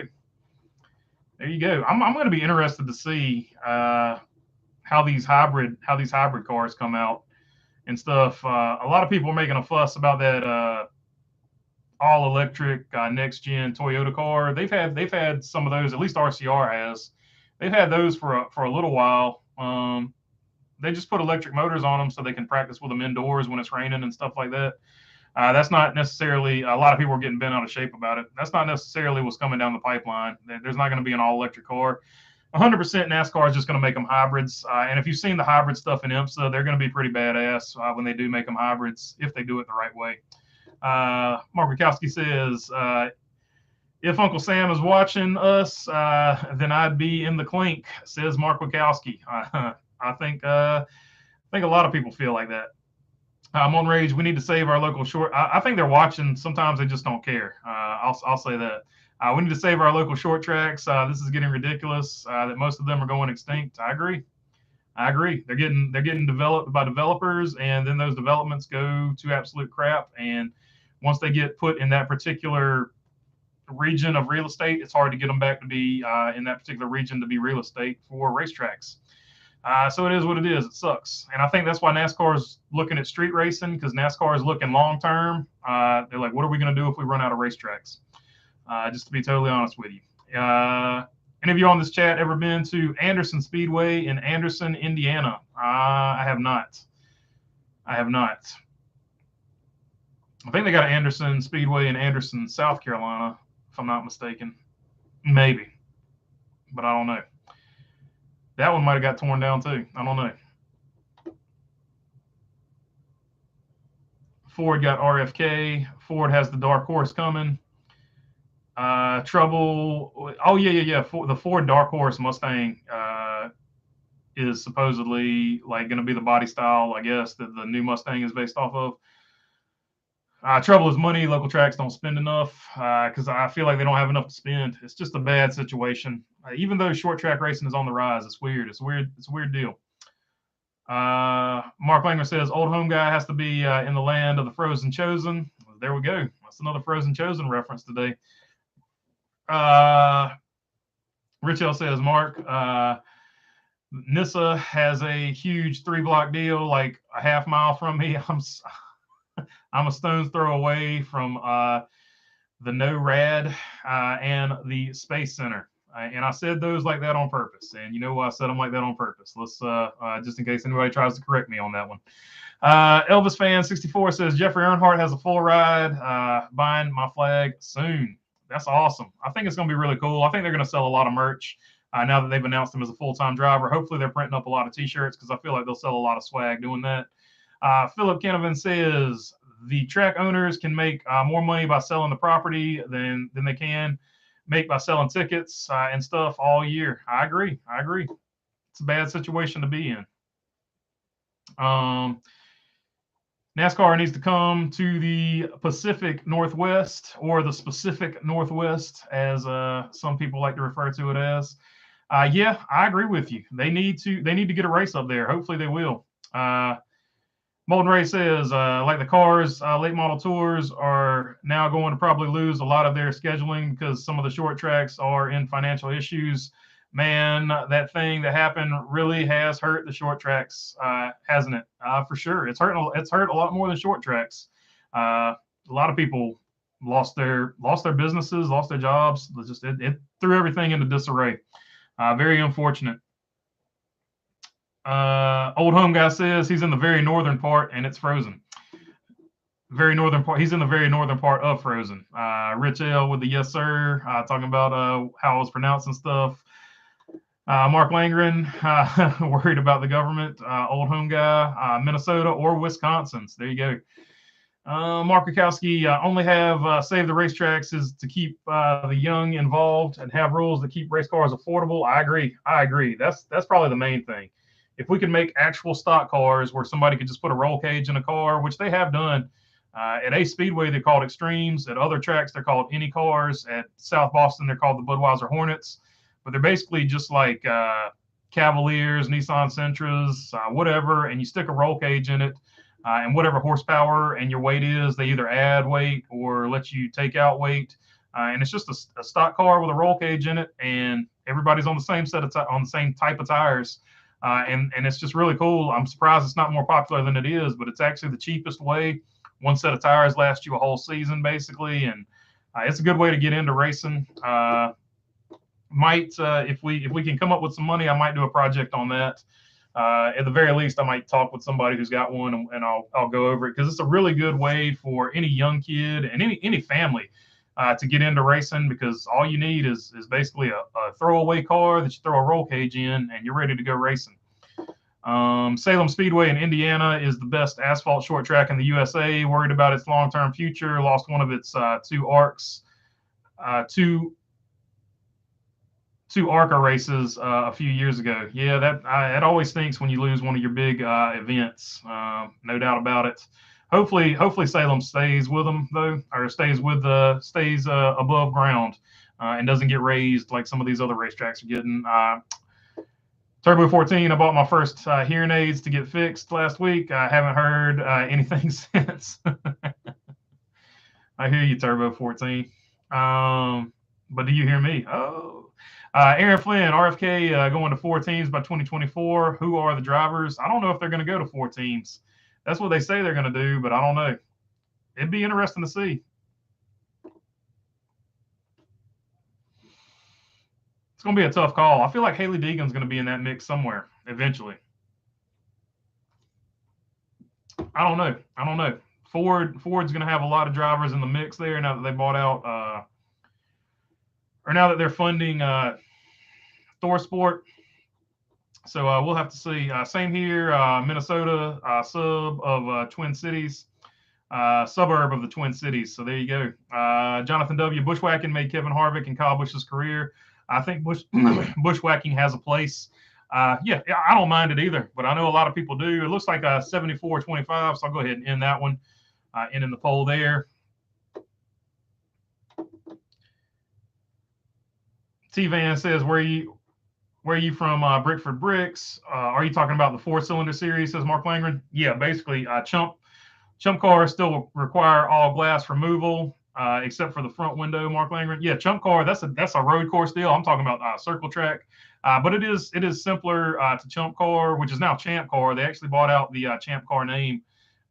It lost its registration of its trademark, and they bought out the champ car name from the I guess the IndyCar kart split. So they're now champ cars, no longer chump cars, and lemons are basically the same thing, just a different way of scoring how many laps you're going to lose. Lake Vermilion area says, to Mark, says old home guy.